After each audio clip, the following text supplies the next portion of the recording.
All right, my friends. Second half starts today. Ben and Woods 97.3. The Fan, great to be back with you on a Friday. Got the full crew back together. Always makes me feel a little bit more at ease, certainly. We've been doing this a long time together. And it's weird when one of us isn't in the room. I'm Woodsy. That's Paul Rindle. Welcome back from Sin City, my friend. Hey, how are you? I'm doing good, man. How are you? I am great. I want to get to Paul's Vegas stories in a moment, but Benjamin R. Higgins, your friendly neighborhood sports anchor, joins us as well. Good morning, Benjamin. Good morning. It is good to have you back, Paulie. Kyle was great. He did a great job. It's not quite the same when we don't have Paulie here in studio with us. There was an evolution of young Kyle Ovenshire. Good. Right? I knew he'd be fine. Oh, yeah. I knew he was more than competent. I left him with any help he may have needed on the show. And ultimately, I just told him, I'm like, dude, I can tell you everything. You got to just do it a few times. You have to do it. And honestly, you have to screw up a few times. And he didn't really screw up. The funniest part was day one was really just a sports show. It was as boring as could possibly be. It was 9:15, and we're still like, so anyway, who do the Padres trade for? Like, it was horrible. It was fine. There's probably people that loved it. I hated it. Then homeboy learned about. I walked over Tuesday morning. Hey, listen, you see these drops right here? Showed him what they were. I showed him what they were, how they work, and I said, now the good news is, and Hannah, my wife Hannah, agreed. She goes, you have to have a listener, somebody that listens to your program is going to be a better fit because they know kind of how your show goes, right? Interesting. You can't just have some random producer come sit in. He doesn't know the ins and outs. And Kyle is a big tier one. And I think it really helped him. Well, then he got his fingers on the drops. Everybody put your hands in the air. And holy smokes, dude, he went nuts. He went bananas. Like how Adam goes bananas? Better. He was better. They tied in, right? Yeah, no. I mean, there were some different ones that you don't always use. Yeah. There was one of Ben going, sheesh. I'm like, what? Like, Paul never says that. He might have gone into the sound folder. There's other wells of Ben drops. He dug deep. He did the drops. And so you saw this evolution. He was a little bit more comfortable getting up early, all that stuff. Yeah. I always tell anybody, the first day is easy. It's always the second day when you're filling in the mornings. The third day, he was gonna die. Like you have adrenaline and a bit of excitement. Maybe you're like, hey, I'm doing the morning show today for the first time or whatever. 3-4 days in, you'll get up for that first show. The second and third days, you're like, I just want to die. I hate how do people do this? Who gets up this early? Yeah, to come in and be like, hey, good morning, everybody. Like it's just really. Second day we had the ladies in. I think that kept everyone on their toes. Nice. But then the third day he started. Toast. Yeah, getting a little tired, I think. So you got back from Vegas, yesterday? We drove back yesterday. Yeah, had a nice, easy drive there and back. Really? Yeah, it wasn't bad at all, dude. Good. Like 4:15. Perfect. 4:30 at the most. Minimal stops. Yeah, we were cruising. It was fine. It was hot. It was real hot. It was like 105 out there. But, it's a different heat out there. I mean, I was saying the whole time, having been in Chicago a couple of weeks ago, I said, I'll take 104 in Vegas easily or Phoenix over 94 in Chicago. Not even close. That was horrible. Everybody in our town, while you were gone, all I heard was nothing but pissing and moaning about the heat because it was 80. But it was sticky here too. Yeah. It was humid in there. It's not. So again, in comparison, I was like, this is great. Yeah. This is absolutely fine. I sat in my home. I'm not allowed to touch the air conditioning in my home. And my wife was gone one of the days, like Wednesday. And I just wore it. And I go, I'm wearing it a little bit, but this isn't like Chicago. Like I can do this standing on my head because it was so Chicago. I'll never forget that heat in Chicago. Never. I'll never forget it. My taint has still not recovered.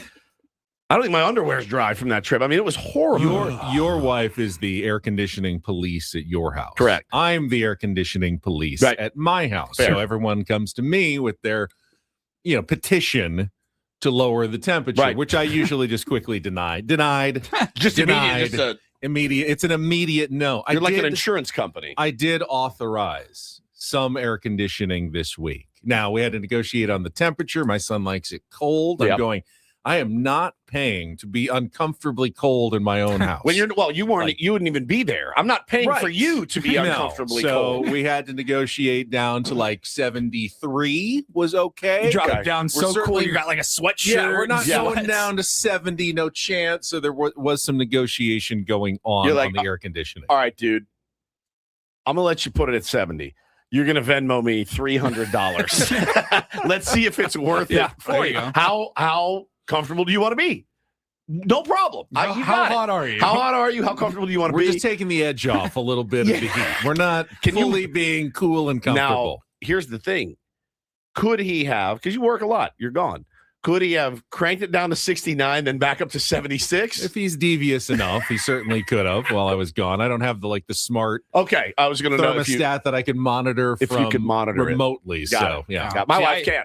My wife can see everything I do. I'm able to turn on our AC and everything remotely. So when we were about, an hour out from the house, turn that on. Pretty genius. Cool the house down. Pretty genius. Beautiful. So what was your high point, low point? You don't have to describe your high point in detail unless you want to.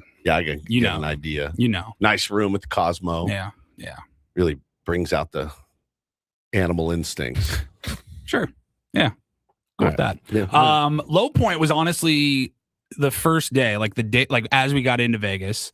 We actually got in. The drive was fine. Got a parking and got into the check-in area. It was perfect. Room wasn't quite ready. They said it's going to be about an hour. Like, all right, no problem. We kind of figured it was like 1 o'clock. We're pushing it a little bit for early arrival. So we're like, all right, we're going to run down to the grocery store, grab some water, some snacks, some stuff for the week. And good move. I like that move. Yeah, especially when you have a car. Like we've done that. We'll get a ride from the airport. And we're like, hey, can you stop at CVS? We just book an hour. And then we're like, can you stop at Vaughn's or whatever? Guys, like, I'll wait. So we go to the grocery store, and dude, I thought of you immediately. We grab our stuff. We're picking our line. Yeah. And it was like I was transported to Peoria with you out of Vaughn's to get some groceries for spring training, because it only happens with you, but it happened now with my wife. Maybe I've passed it on to him. Passed it down. Yeah, apparently this guy in front of us in this line, I wanted to die. So he rings up 3 bags worth of groceries. Sure. The last item doesn't scan. Okay. It was a package of raspberries. And the girl behind the counter goes, "I'm so sorry, sir. These are not even in the system yet. These are bootleg raspberries." He's like, "Oh, like, can I?" He's like, "No, I can't charge you for them. They're not in the system." She's scanning it. It's not coming in the system. She's typing in the PLU. Nothing, it's not coming up. Nothing. She's like, "I'd have to find a manager." He's like, "Good, call go ahead." Him over. And can't we just come up with a mutually agreeable price? Yeah, I've seen that done before. Dude, I was like, "I'll give you $10 just to get this going." Yeah, let's go $5.49. How about that? I guess my question is, what's the normal thing? If you have, first of all of our stuff is on the conveyor belt and there's 3 carts full of people behind us. Move on. This guy, that's what I thought. I don't think that's asking too much. I don't think it is either. This guy goes, "Yeah, that'd be great." Let's just wait for you to go find a manager to put these raspberries in. One little plastic. Dude, I saw a single serving size thing of raspberries. Get about 18 raspberries in that thing. Anywhere. I mean, the logical thing, and I know that a cashier can't do it because they'll probably lose their job, but it's just just take them.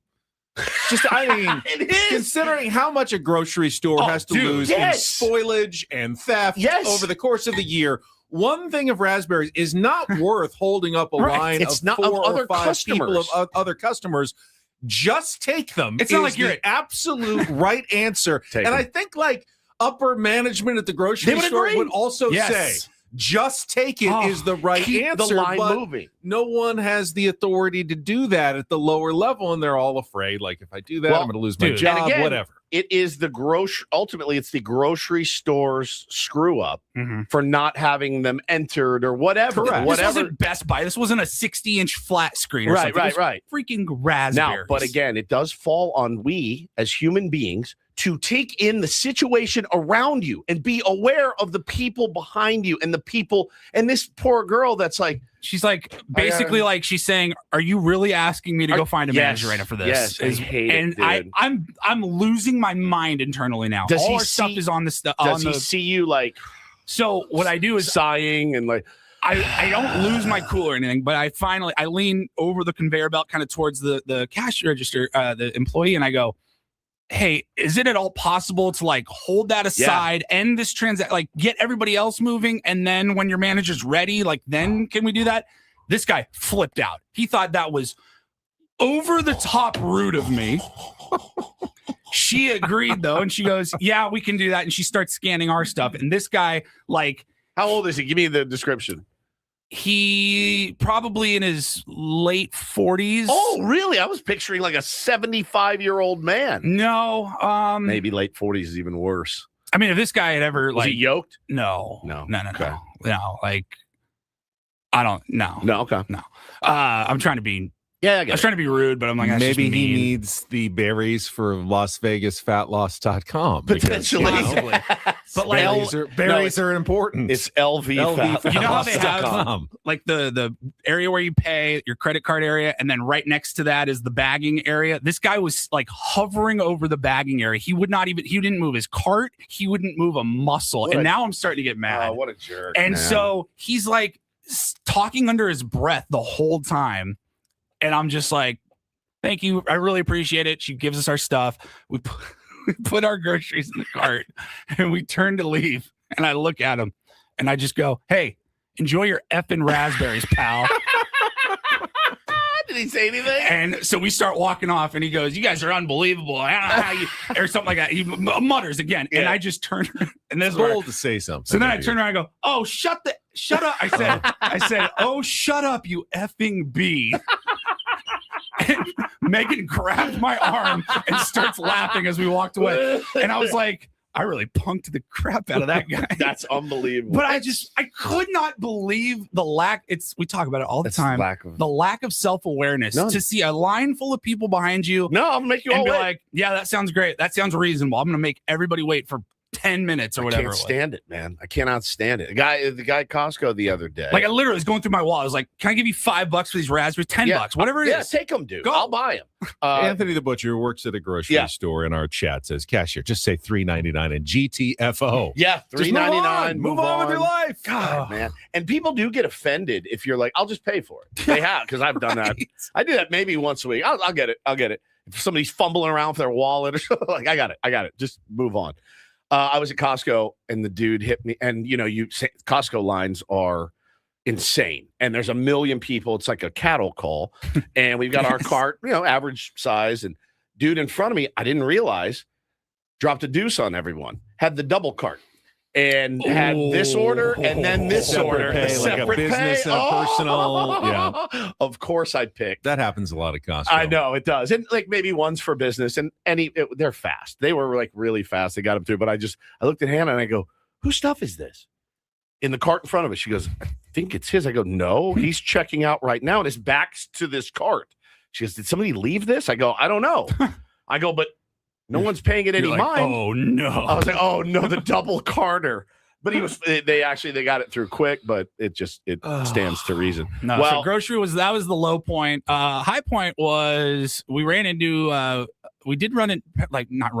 talk to this person, but we walked past this celebrity, which is pretty cool. There were NBA players all over Vegas for Summer League's going on.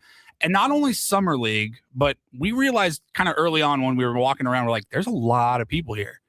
And even worse than that, there's a lot of broccoli heads running around. There were like multiple youth basketball tournaments in Vegas, like at the convention center. So Vegas was overrun with broccoli heads in workout, like hoodies or t-shirts, basketball shorts, high socks, and slides. They're like a little army. Like 6'4", 6'5". Minimum. They're like a little army too. Yeah. Like they run in packs. But they all look the exact same. And it was hard to actually tell. Like you're like, okay, I don't know what team, if this guy's in high school, college, NBA. Yeah. That's definitely a basketball player, though. Yeah, and then we were like at the Wynn, and like the whole Lakers Summer League team just walked right past us. That's cool. They have one of the convention rooms is like a practice court. Yep. So they just like got off an elevator, walked right through the casino floor, and walked off to practice. So that was pretty cool. So I was making jokes. I think that's where Bam Adebayo punched Tyler Hero. Yeah, I don't know which hotel it was. Yeah, it was one of them. Yeah, 100%.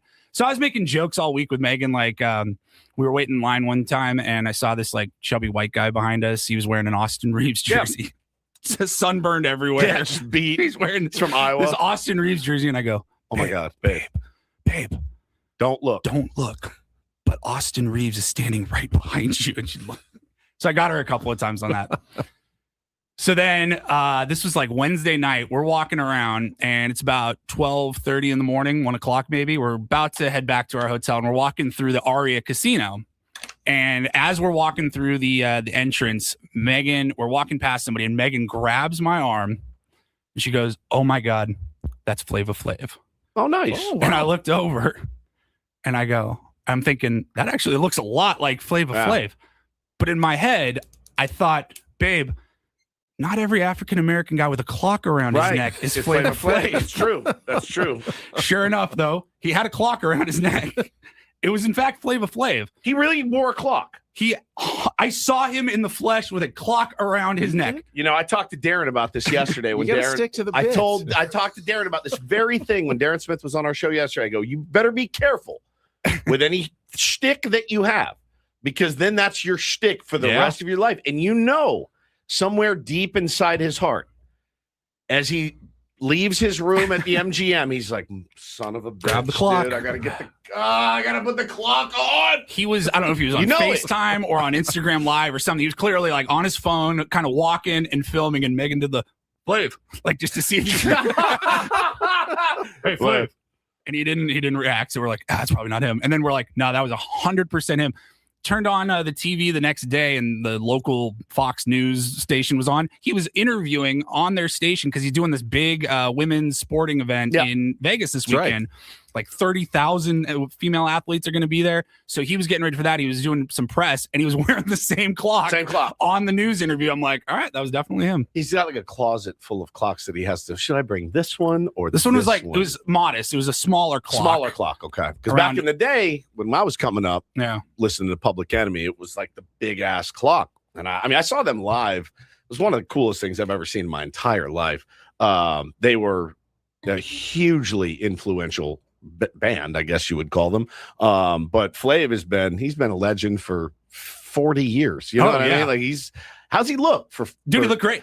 Looks great. Amazing. He's been through it too, dude. That guy, that guy's been through it. Some of the stuff that he's been doing too with female sports. Yeah. I mean, we talked about some of the past stuff that he had done with like the women's hockey team and just sponsoring like full teams. Like he's been all in on that. And so, yeah, they have this huge weekend going out in Vegas. They said like 27,000 athletes expected to be running around out there. Public Enemy, probably a little soft core for our new friend over here to my left. One thing that was revealed when you were gone. Yeah, I got a few minutes left. I need to get caught up on everything. All right, a couple things. Number one, I worked with Ben a long time, and I didn't know that he was actually Chairman Mao, like a real dictator when it came to Kyle. And I sent you a picture of him yesterday. Yes, I sent you a picture of our chairman. I mean, you literally took the bull by the horns with this kid, and.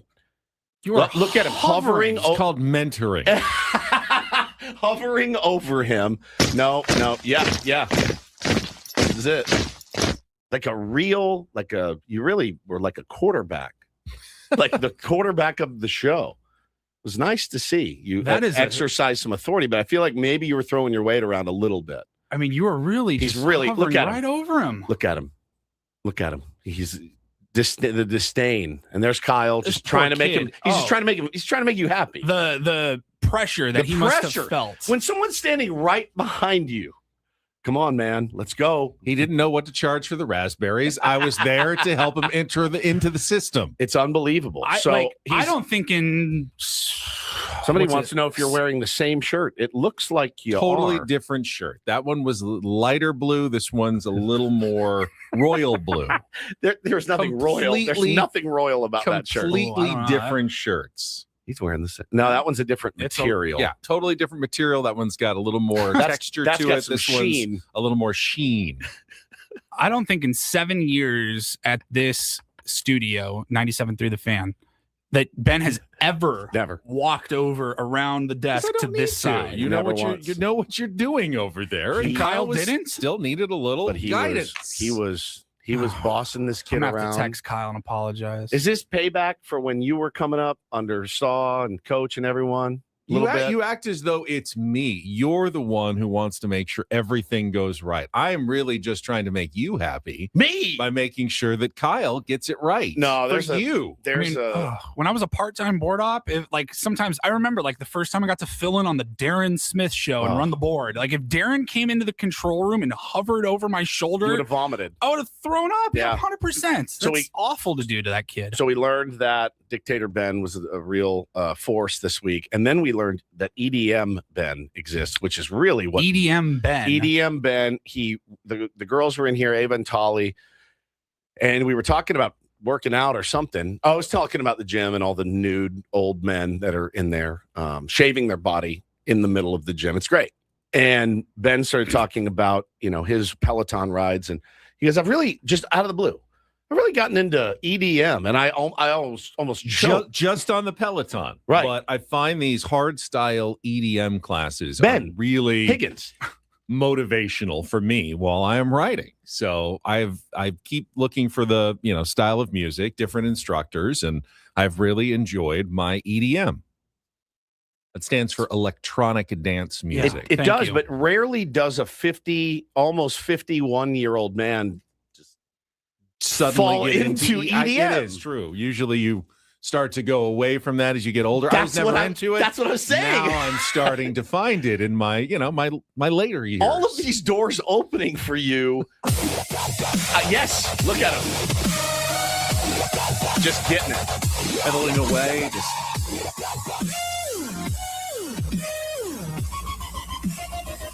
That's our guy. Look at him. Yeah. He loves it. Keep pedaling, getting some beat. You got to keep going. You just feel like I can't stop. Can't stop, won't stop. So you don't jam this in the car or anything? Just Peloton? No, just Peloton. Do you think there might be a time? There might be. There might be. Just driving to Vegas to play golf with Scott. He's just. I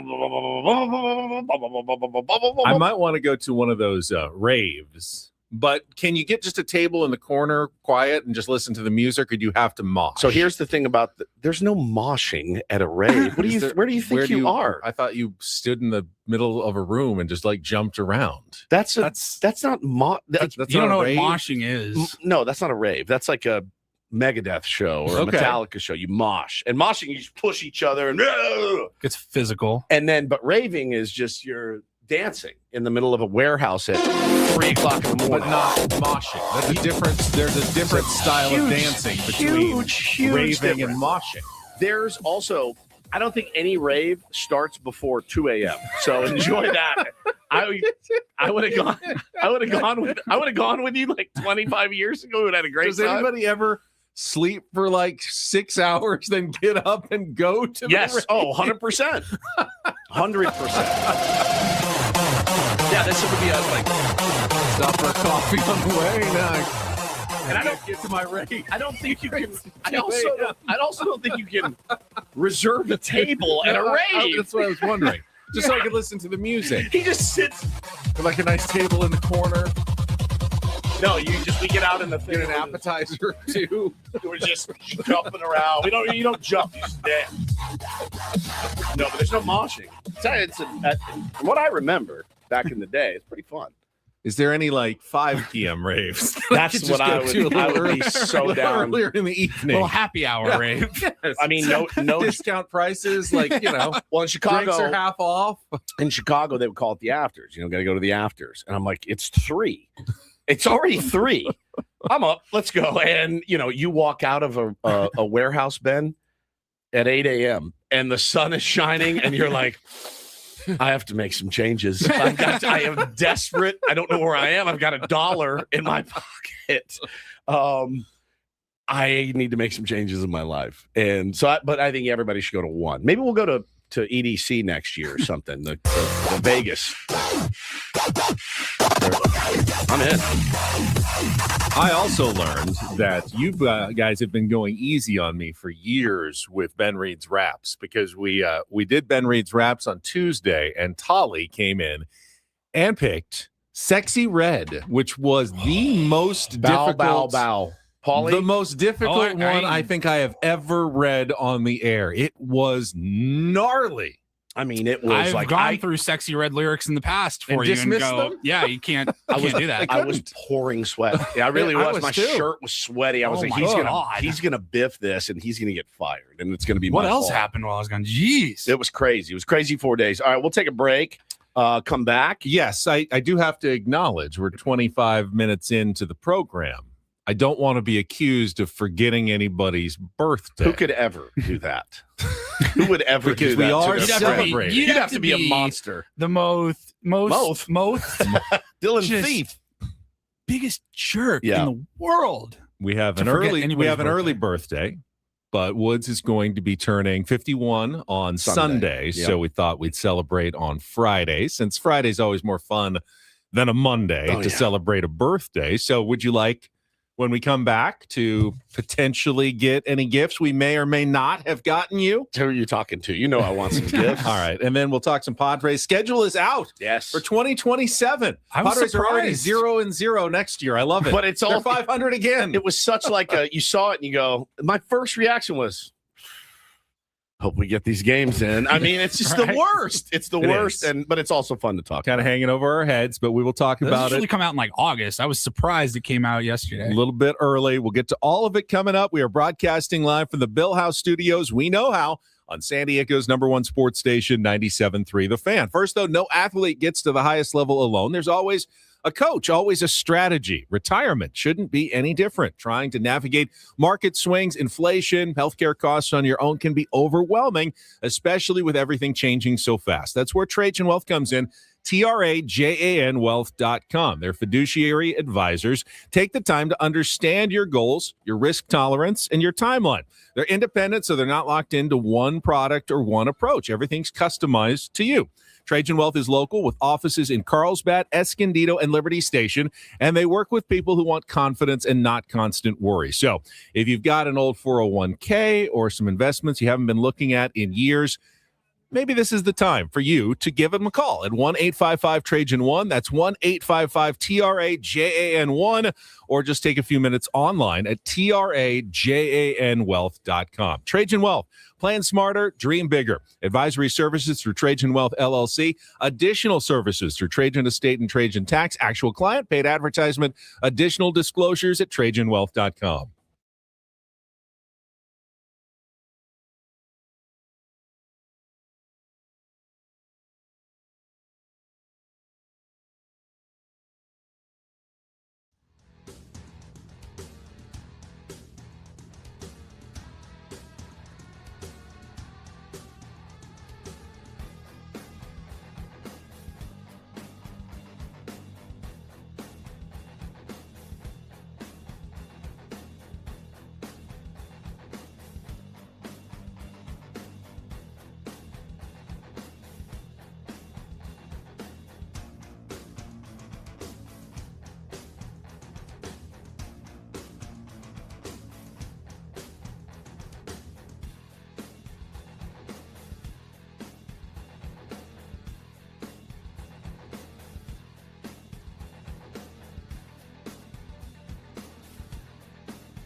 He just here. I'll show you a little. Just a little. Please don't. Just a little bit. What hurts on you? Nothing at all. A little bit. Nothing. Now, so let's say whatever you're about to touch is the only thing. Let's say it's gonna hurt. Right? All right, yeah. Okay. Pretend your knee hurts. Pretend your knee. It's going to in a second. Right here.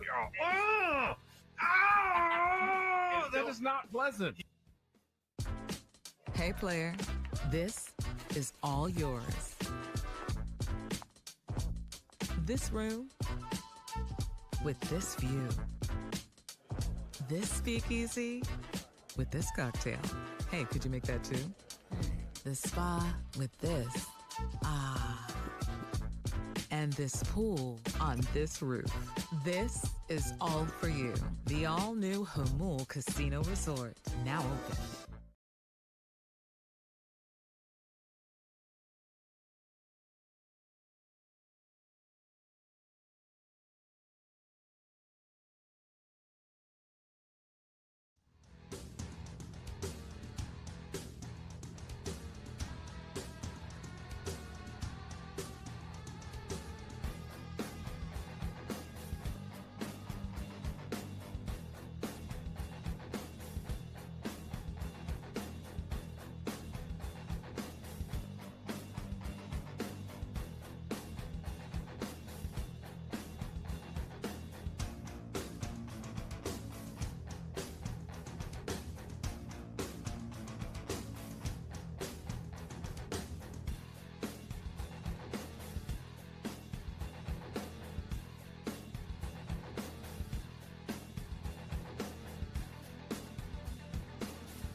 Ben and Woods, brought to you by David P. Shapiro, criminal defense attorneys, helping good people regain control of their future when charged with a crime since 2010.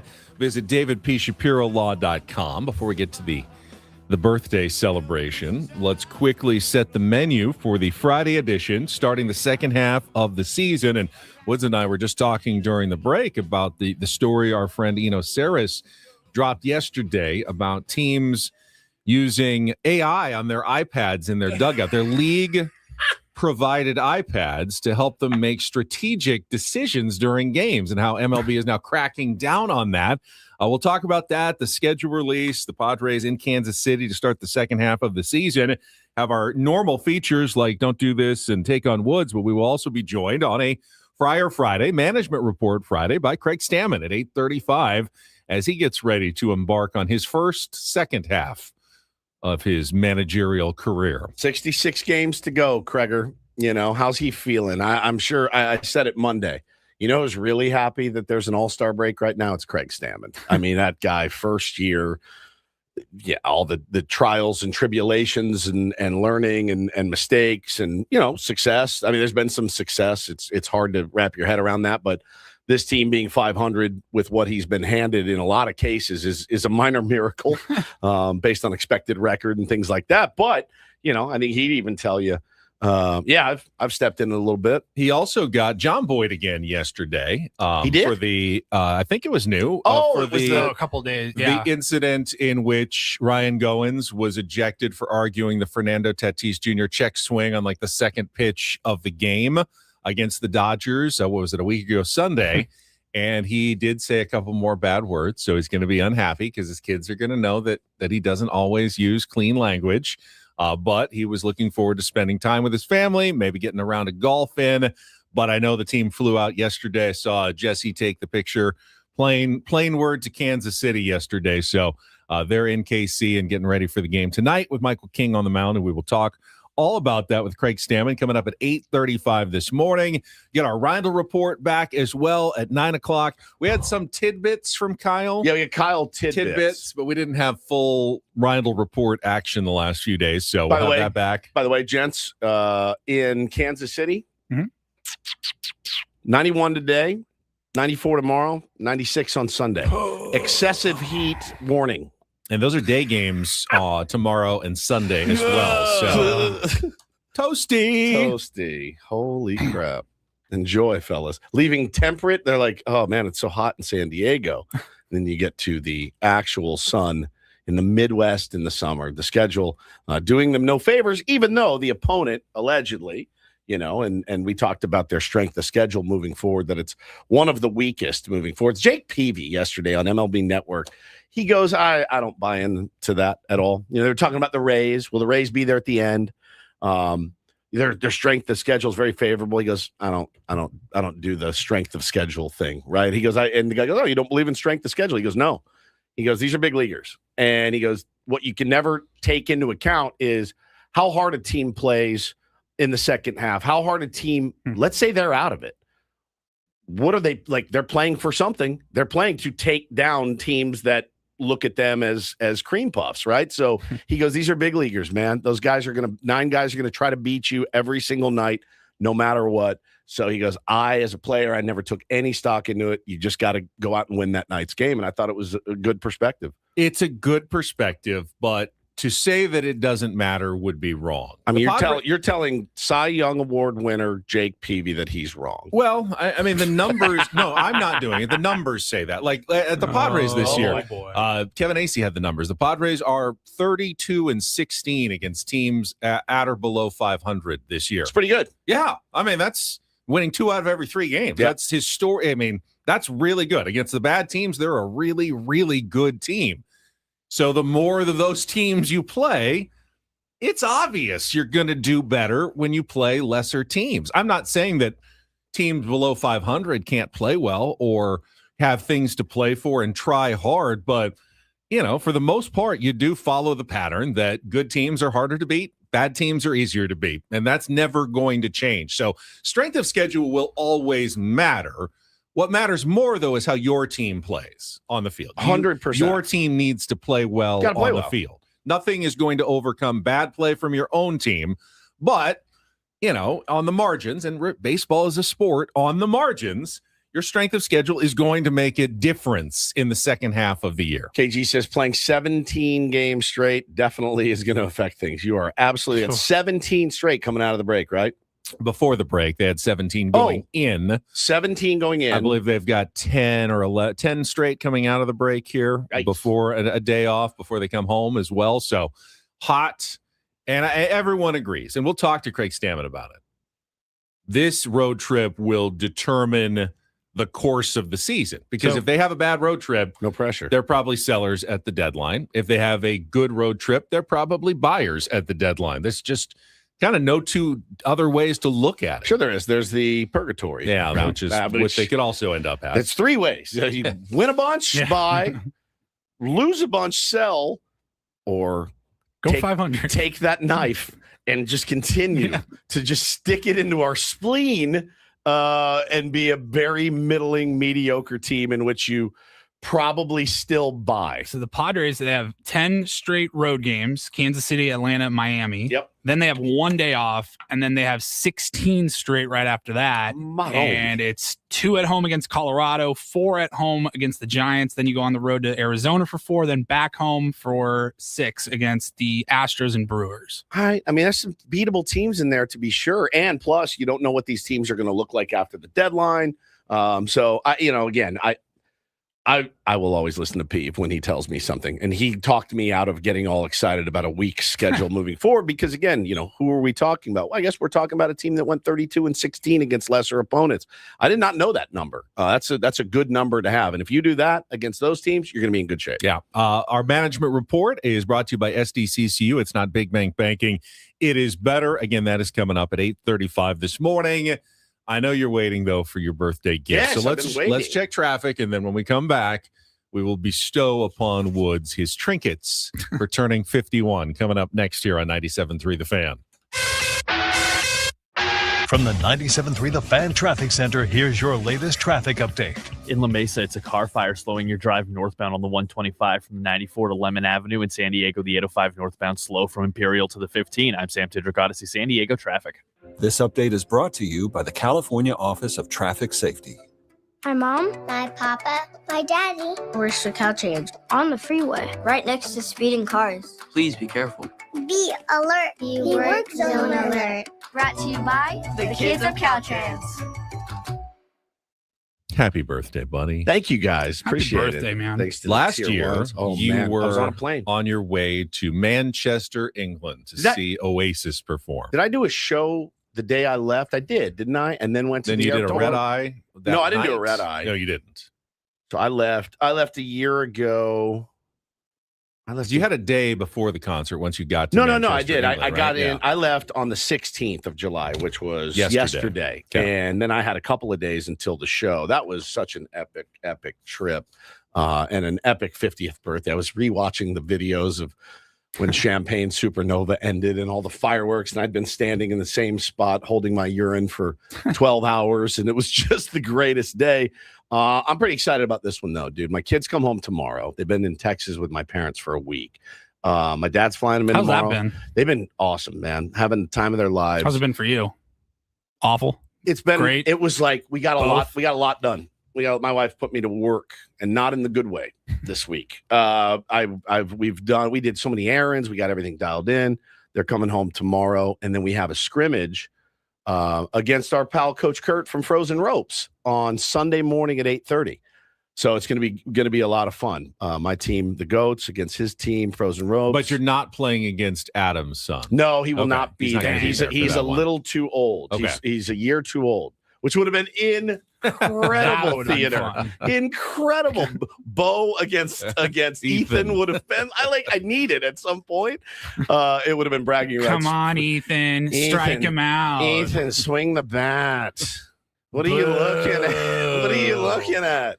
So we got a scrimmage on Sunday, and I miss them so much. I'm so excited to see them tomorrow. I told my dad this morning, I go, they're getting at like 4 tomorrow. I go, get on an earlier flight. He goes, I didn't want to do it too early for them. I'm like, they're up at 4 a.m. every day anyway. Like, just get them home. So I'm excited to see them and give my parents a little bit of a breather. All right, Paulie, would you like to go first in gift presentation? Yeah, man, this is heavy. Well, first, Is it a paperweight? Well, yeah, go ahead. I was gonna let's see. You got your gift right there. All got right. my gift. I want to give Ben a gift first. Oh, because really? I Did did you come get- back. With The trip gifts. Yeah, you go on a forgot about trip. that, You're supposed yeah. to bring some gifts. Thank you. So, Oh, yeah. Oh, yes, Those are for the collection. you know, I find Nice. it. Those are good I find it ones. interesting how James Dean over here makes fun I've of us got, for baseball cards. baseball cards, and yet he's got a collection of booby baseball cards. I've got an Annie refractor. I've got a signed Tiffany, and ooh, this is London. London's nice. Let me see. You want to see London? You like London? Oh, yeah. Yeah. All right. some competitive prices too. Not too bad. Right. Yeah, those are actually Honestly, it's a little bit more expensive than cheaper baseball than cards. most of your baseball No. All right, tuck those And in then, the wallet. Now, if you'd like to open Okay. your gift, should Well, be over first of there all, somewhere. Paulie brought me some peach zen, and I've never tried one before, but sounds so. so today is National Peach Ice Cream Day. So Oh man, How's that? It's very summery. They only had a couple. I could only That find is refreshing. It's a seasonal flavor. All right, here we go. This is a bottle of something. What is this? Do good, drink well, fierce, kind spirits. What is this? It's alcohol. Looks like a whiskey of some sort. Where did you get it? Vegas? No. Should I try some? Let me see. Ooh, you're gonna just pop it open right now? Open it up. Well, there it is. Ooh. Oh, you're right. You're really just going for it. That's freaking tasty, dude. What is it? I don't know. It was gifted to me. Oh, regift. Oh, about 3 months ago. Again? Okay. Are we doing this again? This happened already. This happened while you were yes, gone. while you were gone. In fact, yesterday. But it's booze. Woods re-gifted some tequila to Kyle as a thank you for coming in and doing his duly employed job here at Odyssey. He got 4 so days. mad at me for giving him a bottle of tequila. A re-gifted bottle of tequila. As a thank you. Santo tequila. Because he Guy goes, Fieri and Sammy Hagar's tequila. He goes, first of all, what do you care? He goes, well, because it made him look bad? Yes, it made him look of course, bad. it made me number look one. bad. And number two, I always bust his balls for regifting. But if you know that it's regifting, like, who cares? But it's also booze. Again, booze is universal. Some weird sunglasses that you won for third place at a golf tournament is different. Like, I wouldn't bring you a shirt that I won at Torrey Pines Invitational. Those sunglasses were definitely more valuable than your regifted tequila, though. I don't think so. Oh, absolutely. If I was a... Those were like $200 a pair. Those were nice sunglasses. If I was a 45-year-old in Missouri, they would have been fantastic because that's who wears those shades. This is freaking good. Good. I'm glad. All right. Well, what is this taste? I don't know. I've never heard of this. Where'd you get it? Somebody that works in the spirits industry gave that to me as a gift. What's the flavor of it? And I don't really drink. Smell it. It's just been sitting in my office It doesn't. for 3 months. It doesn't taste like. It doesn't taste like gasoline fuel like some whiskeys. No, I'm getting some notes of perhaps blackberry or cherry. Yes, something. You know what it is? It's like an old fashioned. Yeah, this is old fashioned in a. Oh, like an old fashioned in a bottle, bro. That is legit. Thank you, I'm sir. glad you enjoyed it. Appreciate it. I did send you on Venmo your real gift. My real gift on Venmo. Just Venmo. I completely will admit that I am just pulling a Ben here and buying my way out of finding you a gift because I'll admit I had trouble finding you something. Not that. I know all you want is baseball cards. Yeah. You've told me, you've said, I'm telling all my family, doesn't matter, Christmas, birthday, whatever. All I want are baseball cards. So I was going to buy you some baseball cards. I'm like, I don't know if he's already got these or not. I didn't want to get you like an autographed card of somebody you already have or you don't want. Thank you. So I just sent you some cash, but it has to be used towards baseball cards. No problem. Yeah. Why didn't I think of that? I got no problem at all. I've been racking my brain all week. How? Trying It's so to easy. Come Just up get with me something cards. for Woods. It's easy. And I was thinking, okay, I was trying to pay attention because I don't do a great job of listening sometimes. Or gift giving. I was thinking, what does Woods want and need? Something he's really been asking for. And my first thought was, because I know you've been wanting this, fiber. So I thought perhaps I could get you some fiber supplements. But I'm handling my fiber on my own. I realized you're already eating your carrots, and that would be a bad gift. It's not working great, by the way. That would just be a bad gift. So then I went back to our conversation last week about the neck pillow that Woods wanted to. Oh, you missed this. Steal. I almost heisted one from the airport. From Lindbergh Field. From the Lost Behind. Yes. No, in DFW. That's right, at DFW while you were on your trip. Yeah. After security. Through security, someone left it. And I had my eyes on it for 30 minutes. And they never came back. And I had it in my hand and I go, I can't do this. Radio host arrested. So I was thinking about it and I thought, well, that would be fine, but I don't know when your next flight or anything like is. 2 weeks. Are you going? So Hawaii. That. So then I was in Point Loma yesterday doing a pickleball story, Major League Pickleball at the Barnes Tennis Center. I thought, I'm near the airport. What if I get the neck pillow and then do a video of me? I'll leave it on a bench somewhere and steal it for Woods from the airport. I grabbed this from you. I grabbed this for you from the airport. I think you're way overthinking But then I got a little nervous about that. So what I ultimately did you get him something or not? Did you buy me anything? What I ultimately decided on I know how difficult Costco is for you. You talked about that this week. So tough. It's not easy to get through. The lines are long. I don't mind going to Costco. So I sat through the lines. Oh, look at you. And went to Costco and got you the Series 2. Oh, I love nice. this. I got you. Oh, you got me 2 of them. That was the most they would let me buy. There was like a maximum 2 per, so I got you the. Thank you. The maximum. I went to the Costco way down by work. I thought because I know they're sold out in a lot of places. You are authorized to give one of those to Polly if you want it, because I could only get 2 though. So well, now I have to. I'm kidding. I was kidding. Here's the thing. My kids get back tomorrow. I got to rip these before they get home. Those are solid deals too. Series you 2. get like 15 packs for $40. No, they're not. They're very expensive. They're not a good deal at all. You can't even believe how much I spent on those. Yeah, you spent about half as much as I spent. Yeah, that's true. That's good. That's pretty good. That's good. But you should have seen the line that I had to wait in to check out. It was all the way to the back of the store. I went to the one on Market near off the 15 there down by my work. I walk in. The self-checkout line, which is what I use because I just had the 2 baseball cards. This will be easy, like 10 items or less. Were you so embarrassed, by the way? Just walking through with the 2 baseball cards. You might as well be holding a sex toy. Literally, I am like 17 aisles back. Like the entire store is filled with the line to check out. Yes, I'm back by the frozen food, getting in line for the self-checkout at Costco. Somebody said, Elisa said in the chat, Hannah's punching air right now. She is. Dude, I don't know, you call it rock bottom or not. But a couple of weeks ago, I was at Costco. I had to pick up a prescription, and there was a nightmare. They said it was ready, and they're like, it's going to be about 25 minutes if you want to get some shopping done. So I literally went and bought a box of those cards, took them to my car, ripped them, waited for 20 minutes. Yeah, that's rock bottom. Welcome. I hope you get something good. I do too. Thank you, guys. I love you both very much. Happy birthday. We'll probably be ripping them during the break. We'll come back. Some interesting news from Kevin Acey that I think has been under noticed coming up next year on The Fan.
I will give Major League Baseball credit. They are on top of it when it comes to releasing their next year's schedule. Comes out a lot earlier than the other sports. For instance, the NBA doesn't even have next year's schedule out yet. Adam Silver totally admitted yesterday, we can't do the schedule until LeBron decides where he's playing because we need to have him, Christmas and opening day. So we're just waiting on that before we can do our whole schedule. He's really holding up the whole schedule. Yeah, the NFL does the big offseason release during, around April. The draft time in April for the upcoming season. But we got 2 months plus left of the baseball season. We already know the Padres 2027 schedule. Now, as Woods mentioned, the lockout could impact that and push things back. But what did you guys kind of notice first when it came to what was released yesterday about the Padres schedule next year? I saw double headers. 2 of them. 2 double headers scheduled. The one in June against the Cubs really confused me. At home. At home, Monday. What am I missing? Doubleheader Tuesday, and then 2 off days, Wednesday and Thursday. Maybe a tier 1 has heard an explanation. I did not get any, because you don't see scheduled doubleheaders for a very obvious reason. Less home dates means less revenue for teams. Right. They don't like to schedule doubleheaders, so especially traditional ones. They have so much money now that they don't care about money anymore. If you do, then you do it like the second one that the Padres will be playing in Colorado. You do it on a Saturday. They obviously needed maybe to fit in a 4-game series against the Rockies, but they only had 3 days to do it before the All-Star break. So they squeezed in a doubleheader. That can sort of make sense, but maybe they're planning on missing exactly 2 games due to the lockout. Those are the schedule. So part of my thought was doubleheaders later in the season would make a backloaded schedule, would make it easier if you did miss a week or 2 to start the year because of a lockout and you had to move games back. You weren't missing as many games early in the season, but the fact that it's on a Tuesday was very confusing to me with 2 days off. Manny says Mexico City again. Is there an international trip that the Padres are thinking about? That could be it. Is there just another event at Petco Park that they could not figure out a way to avoid on that Wednesday, so they could not play a game? And then having 2 days off back to back outside of the All-Star break is also very unheard of in baseball. So they play on Monday against the Cubs, a doubleheader on Tuesday, and then they have Wednesday and Thursday off before traveling to Toronto to start an interleague series against the Blue Jays on Friday. It's a long international flight. I don't know if they think it's going to take 2 days to get through customs or something. They need a little extra time to fly to Toronto. Yeah, we're going to take a Cessna this year. I didn't really understand it. The other one that was interesting to me, and I think all of Padres fandom, is the Las Vegas Memorial Day schedule. So the series against the Athletics, which was going to be on the road in Sacramento, will actually be played at their minor league ballpark in Las Vegas, in Summerlin, which is on the west side of town, where the AAA team plays. The new stadium, which Paulie got some pictures of while he was in Las Vegas, coming along, but it's not going to be ready for next year, not until 2028. So the Padres, instead of going to Sacramento, go to Las Vegas, which feels like a win, honestly. So the season allegedly starts March 25th with the Diamondbacks at home. Yes, correct. 4-game series against the Diamondbacks beginning that Thursday, March 25th. Okay, and then all right, it looks like a schedule, looks like a baseball schedule, but the doubleheaders obviously is what jumped out. So Dub J says in 2027, MLB scheduled certain doubleheaders like Cubs and Padres as a logistical mechanism to provide teams with consecutive days off during particularly grueling and long road trips. Now, Padres are on a homestand, but maybe the Cubs are on a grueling road trip, and the Padres are then heading out for an East Coast trip at the end of June. So it's at the end of a grueling road trip. Does anyone want to play a doubleheader at the end of a grueling road trip? I don't know. Wouldn't you rather just have one extra? I don't know.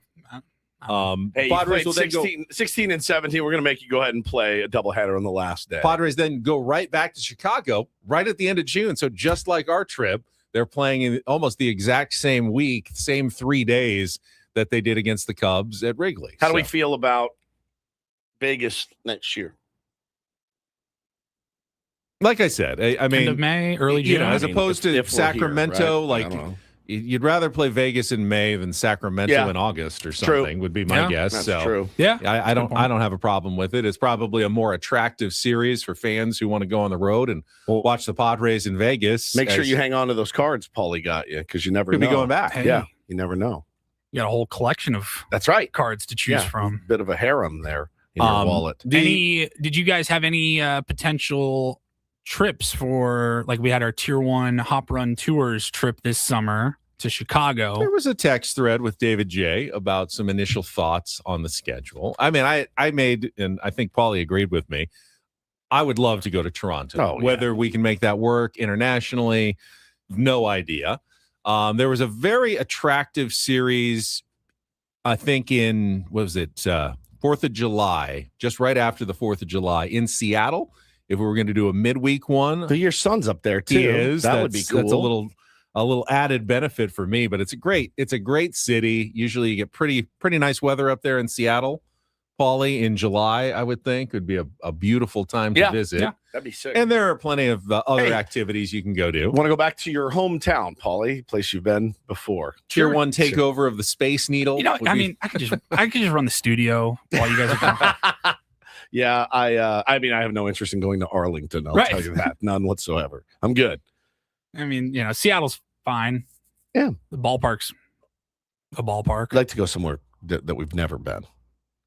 I've never been to that ballpark. I haven't either. But Paulie has. So that's no, I think Toronto would be the one. Toronto would that looks awesome. I mean, the other ones, like, I think DC could always be fine. New York can always be fine, but like DC's like August in DC. I'm not doing that. Not doing that. It's so far. Yeah, the Pittsburgh series look great, except it's in April. It's going to be first 30 series. degrees. It could be freezing and miserable and too early in the season. So not going to be Pittsburgh next year. Detroit. I looked at Detroit. Detroit wasn't out of the question.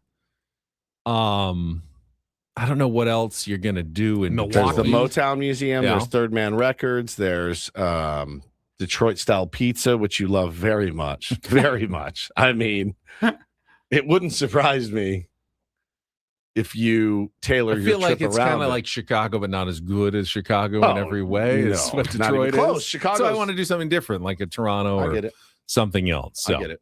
Now, we got to pick the city, though, because I noticed. So last year we went to Philadelphia. Shortly after we got back from that trip, they announced that this year's All-Star game the next All-Star game would be in Philadelphia. Then we went to Chicago. Yep. Next year's All-Star game is in Chicago. Wrigley. So wherever we go next year, the following year could host the All-Star game. San Diego, California would be just the perfect place to do it. Should be here every other year. It really should. Of course, who is going to be on the Padres next year is going to be a big question as well. We'll learn more as we come up to the trade deadline and what A.J. Preller ends up deciding to do, if he's a buyer, a seller, or a stand patter. And Kevin Acee wrote a very long piece in the UT, kind of laying out the arguments for all three, why they should sell, why they should buy, why they should stand pat. And there's good arguments for all three. It's why we don't have an answer for you as of yet. We need to see what happens for the Padres over the next couple of weeks. But what I thought was really interesting was in his argument for why the Padres should sell and perhaps even consider trading Mason Miller was that a little nugget here. There's one thing that has essentially been decided between the union and Major League Baseball is that the service time required to become a free agent will go from 6 years to 5 under the new collective bargaining agreement. So they're arguing about the salary cap. They're arguing about a bunch of things, and it's going to take a long time to get it done. But according to Kevin Acee, and I'm sure he's talking to people within the league, there is the assumption that young players will only need 5 years to get to free agency, which makes an absolute huge difference when it comes to Mason Miller, because as of now, the Padres would control him for 3 more seasons after this year, 2027, 2028, and 2029. Okay. But if that CBA is agreed to, all of a sudden, the Padres would lose the rights to Mason Miller after 2028. 8, and he would become a free agent. Be like grandfathered in. This would all go into effect right away. So you're losing a year of control for one of the most valuable commodities in baseball. And as Kevin Acee points out, if the 2027 season gets banged or it's mostly missing, those service time they'll probably be factored in as well. So you may only have one more season of Mason Miller after this. Well, there's a couple things. When all the labor factor is worked in. So re-sign him now. Extend him now. You could do that. You love extending everybody else. Extend the guy with the, that's 4 times better than the average closer, as we talked about on the round table yesterday. If you want him to be a part of your organization, approach him now and say, hey, we're the new owners, and we really like you, and we think you're going to be the next Trevor Hoffman here. Here's your extension. If you want to sign it, we'd love to have you. But everything here. that Ben just laid out, how much does that impact the return that you can get? Right, it's the return, but also you can't. Other teams are aware of this Correct. as well. Right, because in theory, you could trade Mason Miller for a haul, but the way you just laid it out, no team's going to be like, take everybody. Only one more year. You can't approach the trade deadline banking on a CBA that hasn't been agreed to yet. There's no way to know if this really happens. If it's really agreed to. Now, I would assume the players would all like to get to faster earlier. Faster. They'll probably give it the old thumbs up. If for whatever reason that doesn't go through and you're out here going, we're probably only going to have 1 year of Mason Miller anyway. So I don't know, man. Like this is a very hard needle for him to thread. Now, if this does come to pass, obviously it affects every young player in the Padres. All the young relievers like Bradley Rodriguez will be a year closer to free agency, but the Padres will still have control over them. The one player who it would immediately affect is Gavin Sheets, who is not scheduled to become a free agent until after next season. But if they switched it to 5 years, he would all of a sudden be a free agent to be in the offseason, which would make him, if you think this is going to happen, he would be one of those players that would just be a rental. You would be losing him in free agency at the end of the year if you don't re-sign him. So does that increase the odds that the Padres, if they sell, are putting Gavin Sheets on the market because they wouldn't be getting him back next year under the terms of a new CBA with 5-year free agency requirements? Yeah, it's an interesting dilemma for him. David, our pal David J, says, how many of the game's elite closers from 5 years ago are still elite closers? It's a good point. I mean, it is a good point. Aroldis Chapman is pretty elite still. He's also, I think he falls in that category of like, why can't you hit like Tony Gwynn? Well, because Tony Gwynn is, a unicorn. Aroldis Chapman, I believe, is a bit of a unicorn in there. But I just think if and that's just not a suggestion that they should do, but that they could do.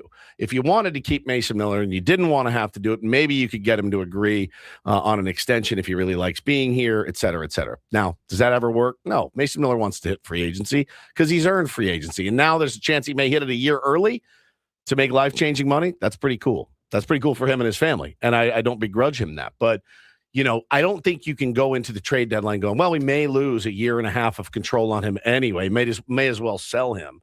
So I just don't know. I don't know what you do. And as you said, you can always extend him. I mean, if you really are all in on Mason Miller, you can make all of this moot. Correct. By signing him to a long-term contract extension. If you're a new owner coming in, if you're Jose Feliciano and Kwanzaa Jones, when you get approved, and we are expecting that sometime in August now, maybe. After the deadline. So they're not going to be able to make a big trade splash as owners, but you could make an extension splash as owners if you wanted to. And, that would be I think a very nice gesture of goodwill to the fans of San Diego for a new owner to come in and lock up a key player into the future that is a fan favorite. I'm as I have so much trepidation about this upcoming trade deadline. I have so much excitement about this upcoming trade deadline, as I always do. It is a very interesting time of year here in San Diego. Always. I mean, it's always interesting. These guys got to come out and they got to play well if you want to encourage the ownership and AJ Preller to go out and really, really go after it. But, again, they've got one starting pitcher, essentially, that you have any faith in at all. It's going to be an incredible feat if he makes this team into a legitimate contender with what he has to spend and what he has to spend in prospect capital. I mean, it would be like a miracle. And it would take probably your number one. And there was a line in AC's piece. I don't know if I can see it exactly, but it's essentially that the decision makers, the front office, so think AJ Preller, Josh Stein, ownership, they don't think that this Padres team, as constructed right now, is a contender this season. They don't think it is. They think it could be. I'm in that camp with a savvy trade or two if they play well the next week or two and they add some pitching. Maybe another bullpen arm or a corner bat. They think maybe this could be a team that makes a run in the postseason. But with the current pitching as it stands, even the Padres don't believe they are contenders, according to Kevin Acee. Correct. So that's good to know. So that don't they're feel not bad as a fan if you don't think they're a contender right now. Know that opinion is shared by their own front office. That they look at the team that they're putting out on the field right now and they go, not a contender. Ben, what's your source? The Padres are my source. But that actually is refreshing as a fan. That they're not sitting there going, what? I was trying to magical think fairy dust everywhere. Because I can trying to put myself in the position of a fan that I can see a world in which they hear that and they go, well, what are we doing? They get angry at that the team's admitting that this team is not a contender. No, we want that. I think that is refreshing. It is. So here's the direct quote from Acey's piece. Are they good enough to make the postseason as currently constructed? That answer is apparent. A nearly unanimous no among those who will be making the decisions. Wow.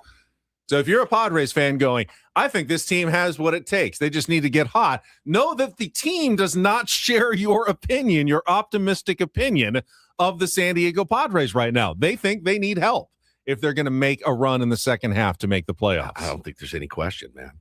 I don't think there's any question at all. They need the help, but you also don't want them to go nuts too much to get the help. Certainly not trade Ethan Salas. Yeah, correct. SoCal Yeti says, I'd rather have management accept their flaws rather than pretend and be in limbo of rebuild and compete. I think I agree 100% with that. Too. Like, wave the white flag. It sucks, but it's sometimes necessary. What if you wave the beige flag? Right? Maybe it doesn't have to be white. It's beige. Like bone. It's cream. Bone cream. Wave the cream flag, Padres, and say, we've got pieces. We're not trading all of our pieces, but we can trade these 3 pieces. We're not trading him. We will trade him. We will look to help you bolster your bullpen. We will look to help you bolster whatever. Ben pitched an interesting one this morning. Did you read this somewhere, or was this a Ben? You read this? This was a Ben, and Ben only speculation. Well, we all know. Should we do it now? We talk about it now? Let's tease it. Oh, you want to tease it? Let's tease it. The wild trade idea that I came up with before the show. We'll get to that. First, we got Don't Do This. And before we do that, I'm going to get one more giveaway this week. We've got more Alice Cooper tickets. Let's give them away right now. If you want to be the 4th caller at 833-288-0973, you can win a pair of tickets to see Alice Cooper at Conco's Credit Union Amphitheater on November 17th. Get your own tickets now at Ticketmaster.com or call to win 833-288-0973. And when we come back, DDT, the ultimate radio host nightmare. Oh, yeah. Hot mic. Oh, hot mic. And you say something that gets everybody in some hot water, even if it may be true. Some things just can't be said on the radio. This will come from our friends up in San Francisco, and it has to do with their president of baseball operations, Buster Posey. What a season for these guys, man. That's coming up next with Ben Woods after a check of traffic on 97.3 The Fan. First, gambling problem? Call 1-800-GAMBLER. GEGE 000-466. For a full list of games and rules, play at 7 Mile Casino. Visit 7milecasino.com. The weekend is here, and 7 Mile Casino is calling. Looking for something to do? Head on down to our place to play cards right down the 5 freeway in Chula Vista. You're going to find so much to offer inside 7 Mile Casino. Yep, you will have California-style blackjack, Texas Hold'em, Pai Gow, and Baccarat for the fancy players out there. They've got really, really good food, like excellent food. It's a smoke-free environment as well. I can't hammer the food point home enough, though. It's really, really, really good. And available all the time. All the time. 24/7. That includes brunch on the weekends, only Saturdays and Sundays, but it was voted the best brunch in the South County at Sammy's 7 Mile from 9 a.m. to 3 p.m. You can check it out tomorrow or Sunday on the patio in the bar area, and then sit down at one of their fantastic card tables with great dealers, comfortable chairs, no smoking, windows all over the place, great views. What more could you want? Right off the 5 freeway in Chula Vista. It's 7 Mile Casino, just 7 minutes from downtown.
Hey, player, this is all yours.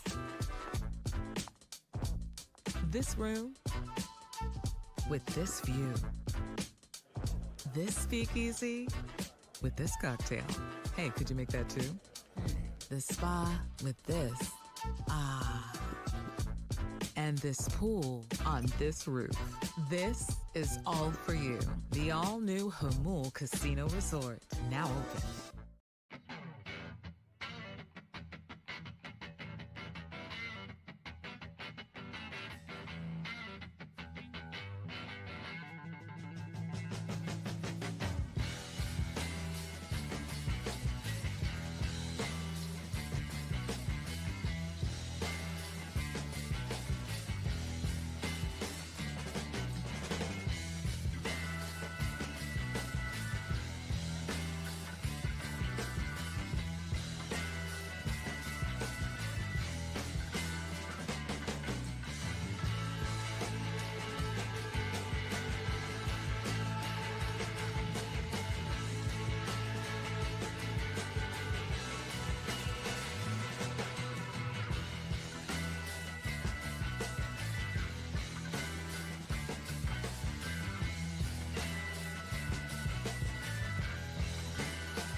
Broadcasting live from our Bill House studios, we know how. It's Ben and Woods. We got Craig Stammen, our management report brought to you by SDCCU. It's not big bank banking, it's better, coming up at 8:35.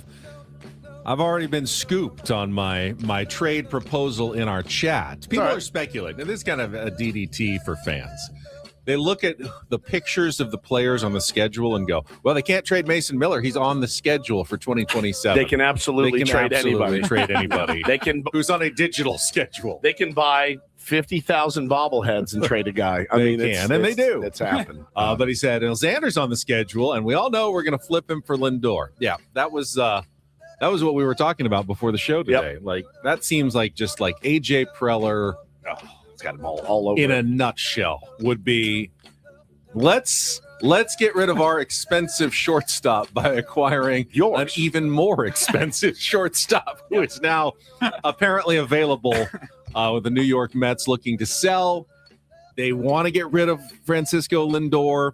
We looked at the numbers. So overall, they've about the same contract commitments. The Lindor deal is done 2 years earlier, but it's for a higher AAV. So ultimately, if it was just straight up, the Padres would save about $15 million. Are you getting a better player? This year, Xander's actually having a better year than Lindor. It's crazy. Lindor, the last couple of seasons, has had a better year than Xander. A lot more home runs. Who are you betting on going forward? Do they both need a change of scenery? Would Xander accept a trade to New York? I have no idea the answer to any of these questions, but it just, enough of things made sense. That we know that AJ has looked at Lindor in the past. We know the Padres haven't gotten what they wanted out of Xander Bogaerts. To me, it's not the craziest thing ever. The craziest thing ever is that you did this whole spiel in the middle of Don't Do This. It's true. That was the craziest thing. Get us started with DDT. So, Giant, this is, I mean, he's just had such a rough year in San Francisco. Literally everything's gone wrong. And it never stops. Giants president of baseball operations, Buster Posey, went on Murph and Marcus, I believe it's their show on KNBR, which is their flagship radio station. And he hadn't been on in 8 weeks, by the way. He had a testy interview the last time he was on. After the Pride Month fiasco. Yep. So then he comes on with them yesterday. They're chopping it up. 25-minute interview ends.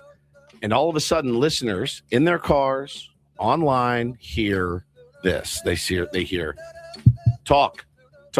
Yep, I hear you. I got you. Got you 100%. Ooh. Then they hear, Posey sucks, man. From an unnamed producer on the show. They didn't react. They come back from break and the next break and said, that didn't come from us. It wasn't me, Woods, or Ben that said, so-and-so sucks. One of the guys said, we may have been hacked. I saw somebody say, it's just AIBS, maybe. Could have been the soundbite we have from Will Clark. I don't know what it was. They blew past it. But yeah, that's not. Based on reading that yesterday, my guess is somebody was on a board and potentially connecting with somebody down the line, like maybe their pregame host who's at the bar or the stadium or something, and you'll hit the IFB button and you can, your mic will turn off while you're talking to them. He must have left his mic on and thought he was holding the button down or something, and he's talking to this guy. This is my guess. It's the nightmare. Yep, I got you. That is the nightmare. Oh, is Posey on right now? Posey sucks, man. It's crazy. It's embarrassing. Ben sucks, man. For the flagship station. I don't know that he's wrong. I mean, it's true. It's a hot take, but maybe not even that hot of a take. Maybe just lean into it. Just wear it, I stand by it. Yeah, I mean, you're probably not going to get him on again, right? Because of that. But I mean, maybe you just say, you're right. You know what? He does. Our team has sucked. He has done a bad job. The interview sucked. Posey sucks. Yeah, Posey sucks. There you go. All right, I will continue with another San Francisco sporting legend for DDT. Paulie actually brought this to my attention. I missed this from over the weekend at the American Century Championship Golf Tournament, the celebrity tournament in Lake Tahoe, where Jerry Rice was one of the competitors, was teeing off, someone was filming with their cell phone as one of the ubiquitous golf hecklers yelled in his backswing. But what happened next is a little bit different.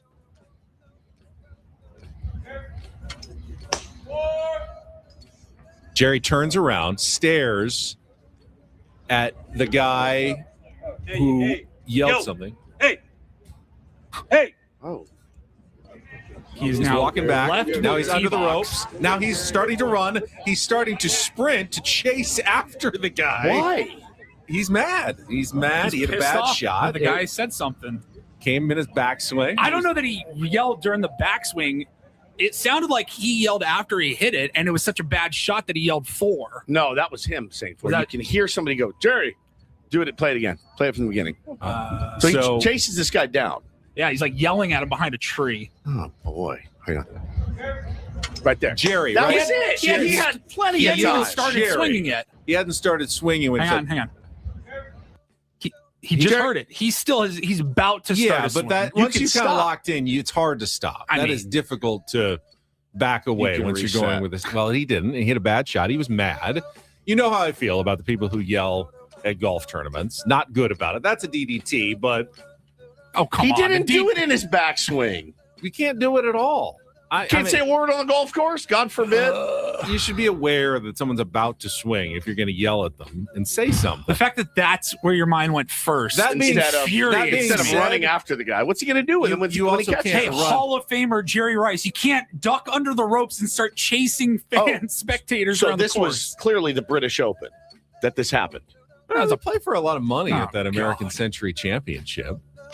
They take it seriously. All right. But if every golfer, like on the PGA Tour at the British Open, which is going on right now, ran after Is that the on fans. behind me? It's no, not. It's MLB Network. All right, keep that off. If they ran after every fan that yelled, you just have golfers just running around all the courses, just chasing fans the entire round, like 150 professional golfers just running from tee box to tee box, trying to beat up fans the entire time. What if soccer fans cheered when you had a penalty kick, which is a lot of pressure?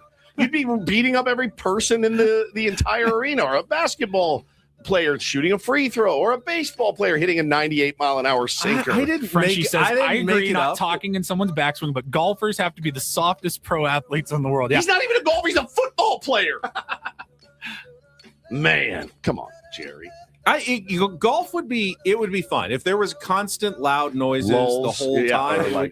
It's really just the silence punctuated by someone doing something. Right. Just Jerry. It's not the noise it's the one noise out of the rest of the silence. So really, maybe the solution is everybody needs to start yelling and talking the entire time. Jerry. Oh, he's so mad. So mad. All right. Finally, little Lud. Mega doo-doo. DD Mega Doo-Doo. I believe JJ Watt, gentlemen, is an investor in Real Salt Lake. Real Salt Lake is hard to say. Soccer team, right? And there was a pretty innocuous social media post from Real Salt Lake, and it said, welcome to the riot at JJ Watt and fam. And you think, oh, okay, cool. That's them. They're walking out of the tunnel. And JJ Watt actually wrote underneath it. He goes, hey, guys, you might want to mention the woman next to me, who is my wife. The woman in the photo grew up literally down the road. She won 4 Utah State championships, one in this exact stadium, Gatorade Player of the Year twice, National Player of the Year, scored the fastest first goal in U.S. women's national team history. Could probably be worth a mention. I don't know. Talking, of course, about his wife. And so they just said, Kayla. So they showed, I think I just saw this. So it was a picture of the whole family walking in, and they just said, welcome JJ Watt. At JJ Watt and fam. And so he said that. And I thought this was a really sincere apology. And I like a good, sincere apology. It's hard to do in this day and age. They said, we made an honest mistake yesterday. We are sincerely sorry for that. When we welcomed the Watt family to America First Field, we should have recognized Kayla Watt for exactly who she is. She is a Utah native, one of the most decorated players to ever come out of the state. She won 4 state championships and lists all her accomplishments. Sounds like they should have welcomed Kayla Watt and Fam. Yeah. And then it said it tagged both of them and said, "We are deeply sorry. Thank you for all you do for the sport." So pretty cool. He accepted their apology, and it's not that big a deal. But he says, "I respect and appreciate taking ownership of it. Best of luck the rest of your season." See, you know what? Sometimes mistakes can be made, but it doesn't have to be a disaster. It doesn't have to be a disaster. You handle it with integrity, and you move forward, and everyone's okay with it. Yeah, for sure. And that's Don't and Do This for a Friday. That was Don't Do This with Ben and Woods on 97.3 The Fan. When we come back, how about the Eno Sarah story? I thought he was going to be off this week. Instead, he breaks one of the bigger stories in baseball, AI in the dugouts. We will talk about that and more coming up next with Ben and Woods on San Diego's #1 sports station, 97.3 The Fan.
He did little. Here, I'll show you a little. Just a little. Please don't. Just a little bit. What hurts on you? Nothing at all. A little bit. Nothing. Now, So let's say whatever you're about to touch is the only thing. Let's say It's gonna hurt. Right? All right, yeah. Okay. Pretend your knee hurts. Pretend your knee. It's going to in a second. Right here.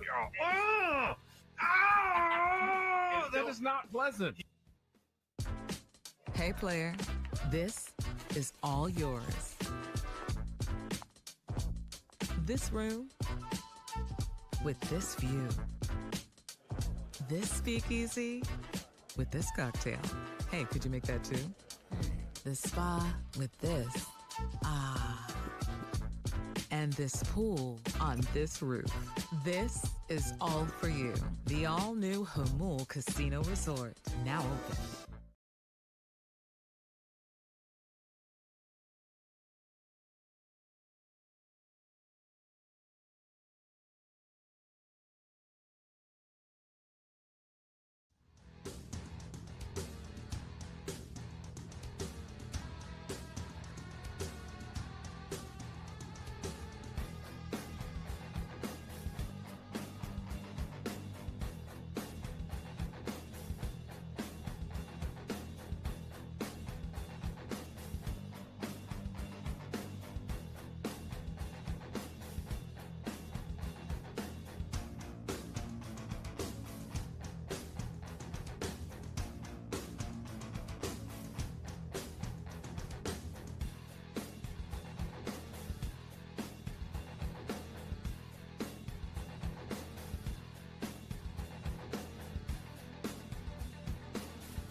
Turn of events there.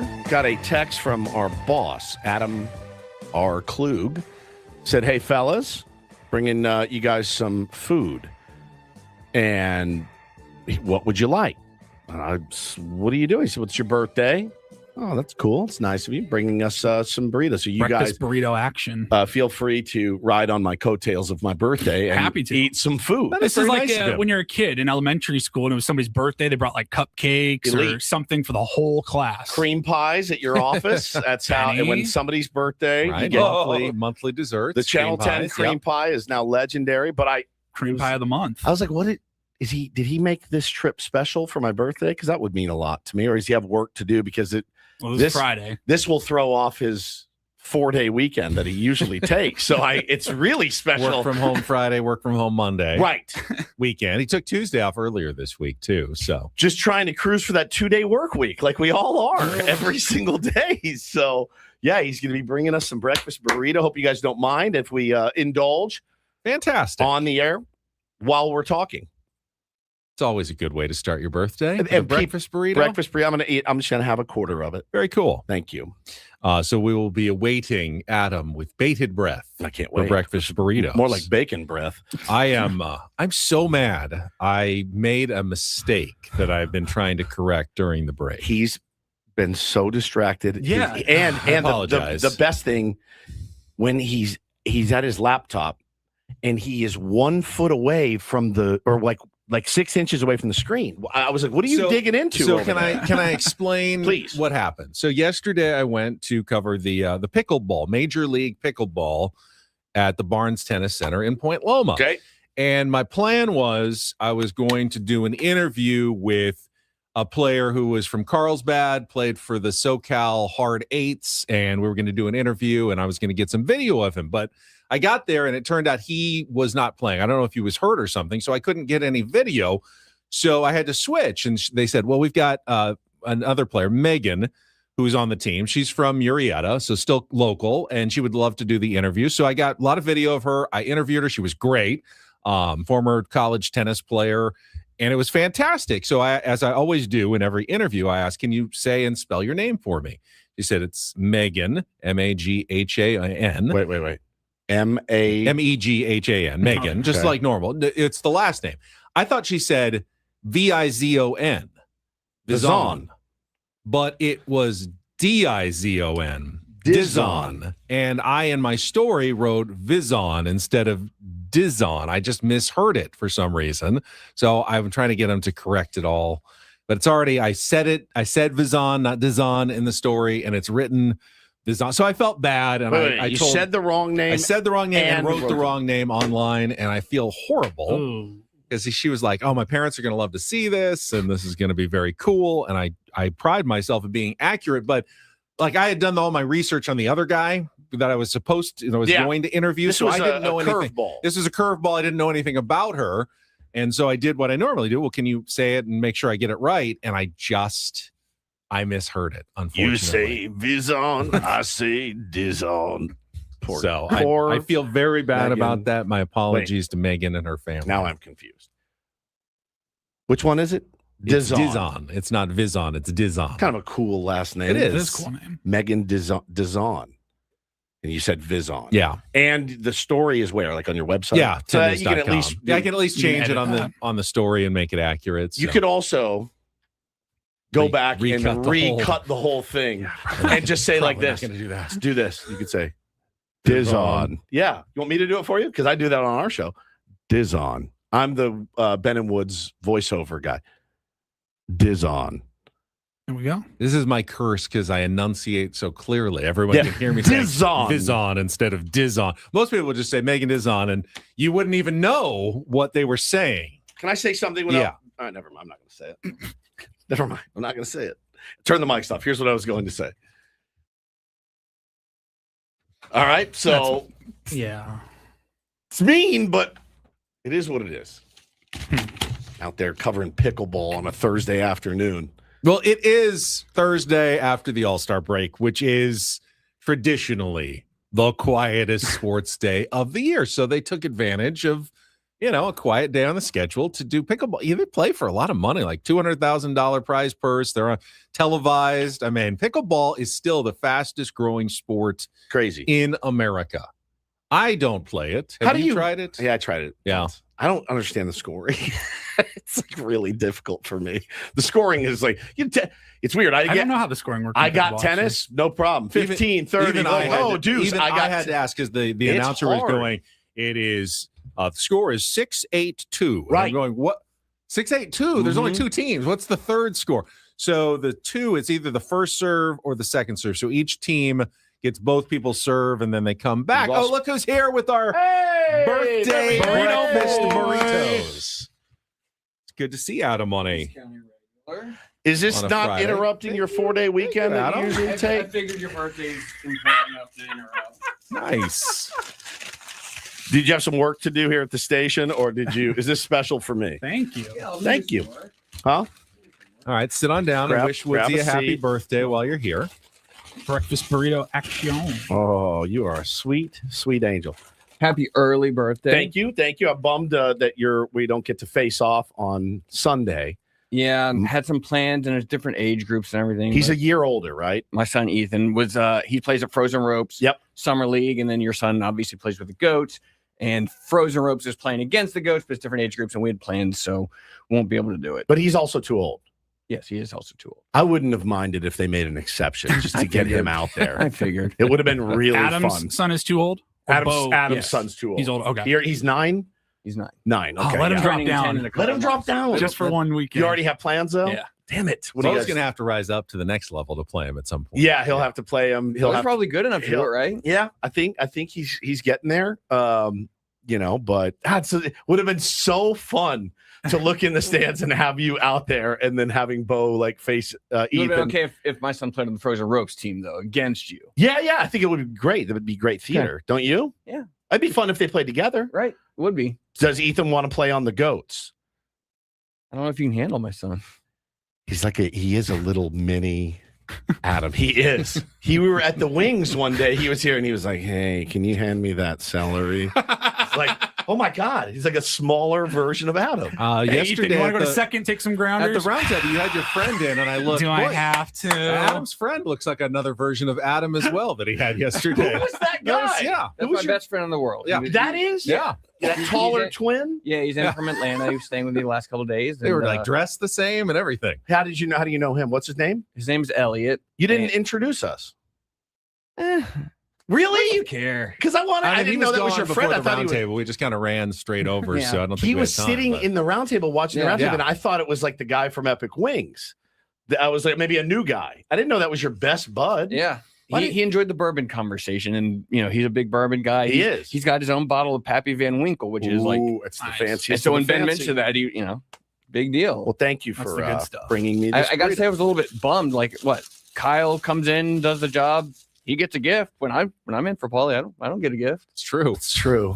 You don't get Adam a gift when he comes in. And goes above and beyond. He does a clue early mornings, and you don't give him a gift. Who does a better job than Kyle or Adam? Kyle did a really good job. That's why Kyle did an excellent job. He did. I was very proud of him.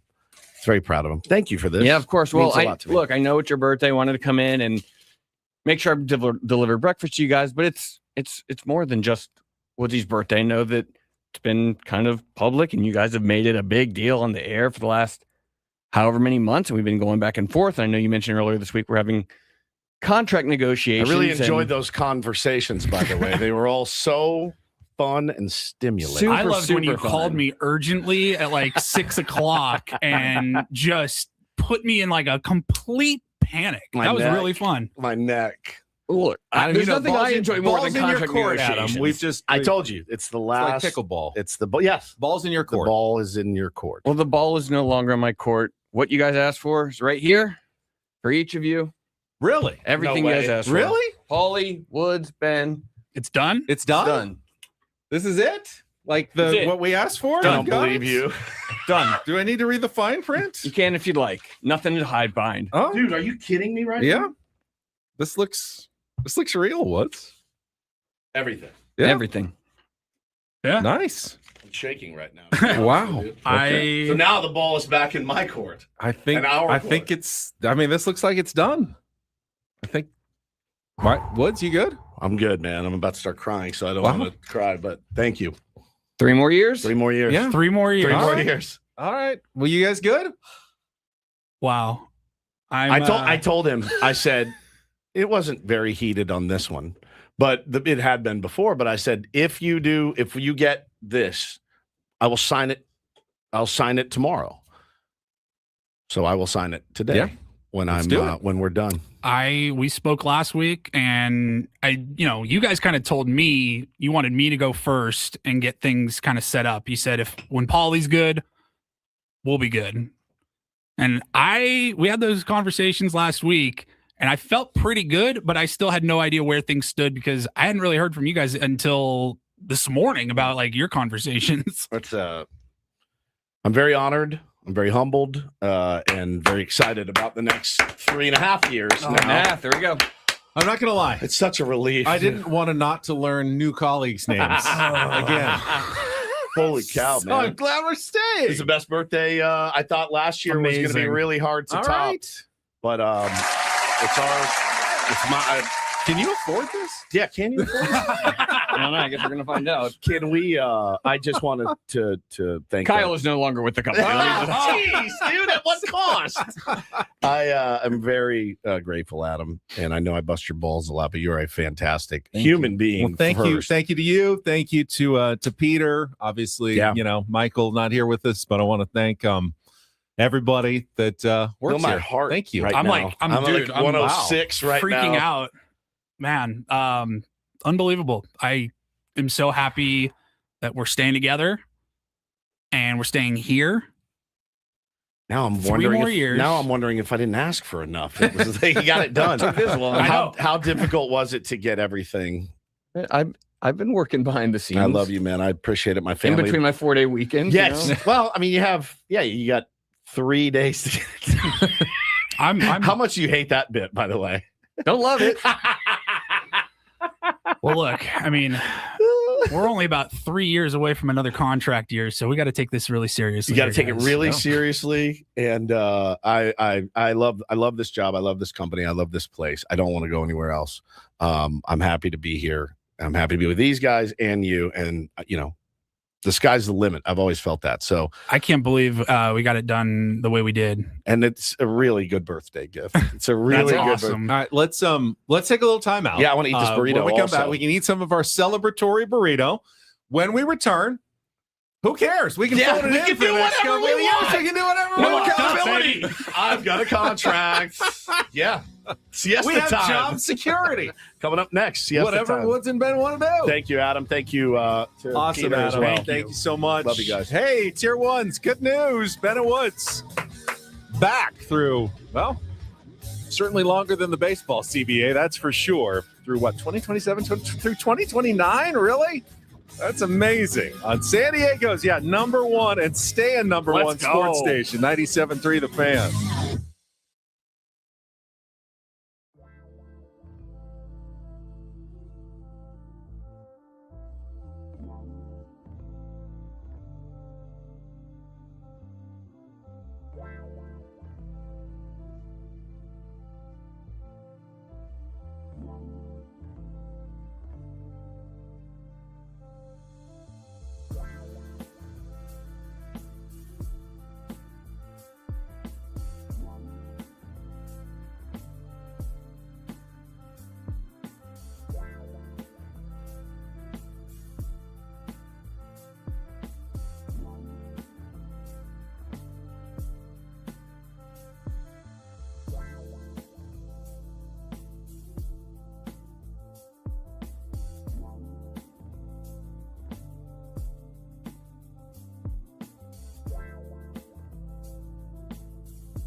Well, that's quite a first half of Ben and Woods 97.3 The Fan on a Friday, July 17th.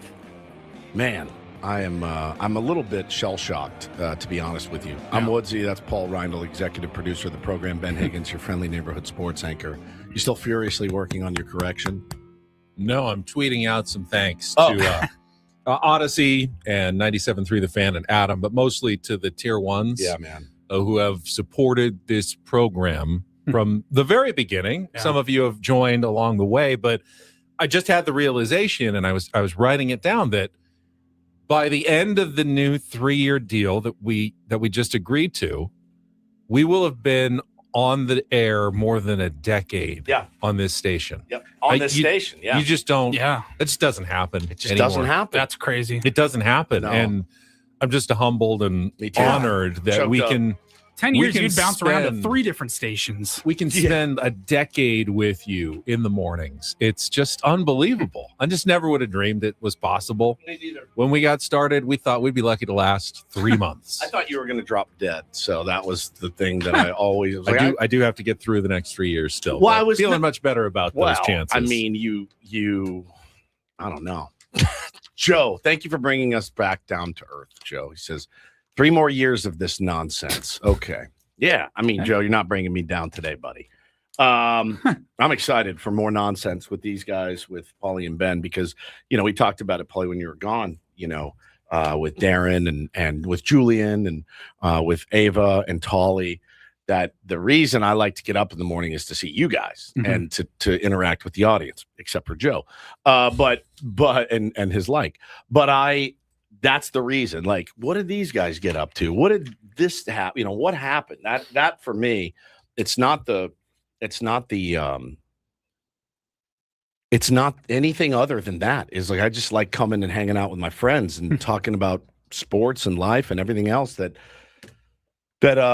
goes on. And it's just been a crazy ride, man. I'm just blown away. I can't believe it. I'd probably be remiss if I didn't also thank my wife for putting up with me for the last few months dealing with all of this crap behind the scenes, because I know I have not been fun. Whether it was me yelling at Adam on the phone or you yelling at Adam on the phone and then calling me to yell at me about what you yelled at Adam about, and then I get mad again, and then there's just been these moments where I'm like, this has been not fun at all. So she's put up with a lot of crap. Mine too, and my wife grew up with this, man. This has been her entire life. Media contract. I mean, really, the whole family. You gotta thank everybody from parents to spouses to kids, and kids. For me, the most, it's my boys who had to grow up without me being home a ton, and having to have my wife at home without me is obviously was very important to get there. But they know that what their dad does and keeps them away from home in the mornings and at nights a lot over the years. So definitely want to thank family for all the support. It's a great point Mike makes in the chats. Make sure you thank all the Dodger fans who hate listen. I mean, we literally couldn't have done this without you guys. You guys have thanks for the new truck. Thanks for, all of our extra spending money. Couldn't do it without any of you people out there. But man, this is I don't have a lot to say because I'm feeling very emotional about it. And it is always a tough thing. That's bad if you don't have a lot to say, because it was pointed out in our chat. We have 2,880 more hours of content now to fill. For when? Just this year? For the whole next for 4 the whole years? contract. So you better have something to say, Woods, or it's going to be a very long next 3 years. Yeah, I'm emotional with a full belly, as SD Brothers. Actually, a half full belly. I only ate half of mine because I'm so disciplined. I got 3/4 of it down. Did you? About half. It was so good. Pretty good burrito too. It was really good burrito. I got the East County. It was called. It was eggs, bacon, French fries. Very tasty. I got the eggs and bacon with no French fries because I'm not a monster. You're all about your health. Yes, exactly. Holy cow! Well, it's quite a birthday today, man. No kidding. Very, very happy. And it's a big responsibility, and we take it seriously, as you know. And it's going to be fun to work with you guys for at least the next 3 years. When do I start busting his ball? I got to wait till January 6th or something to start busting his balls about the next contract. Right. Which I will do, as you know. This one's pretty good, but yeah, I'm excited to see where we can go with this. I always have been, and sky's the limit. Did you go, by the way, to the award ceremony? Next week. It's next week. Yeah. Okay. What award ceremony? The UT, I've been invited to the UT Best of Awards next Thursday night. Oh. Your company's been invited. Yes. You have Channel a 10 seat. bought a table, so I get to go. And but we are nominated. That's in cool, man. Several categories. That's really cool. Paulie, let us know if we win. I will, absolutely. He asked me if I wanted to go with him. I said, I don't think so. Ben's like, I'm here to accept this award on their behalf. On their behalf, yeah. Do they let you do speeches? I have no idea. I've never been. If we win, if I get to do a speech on stage or not. He's like, let me tell you guys about a time I talked to Phillip Rivers, and I talked to his mailman, actually, and found out. Does anyone really think that me thanking you guys is going to take more than 2 seconds? No, not at all. If I even remember If you remember. Oh, it's so good, dude. It's so good. I'll just thank all the little people that made it possible. Yes. Oh, that's freaking fantastic, dude. Fantastic, man.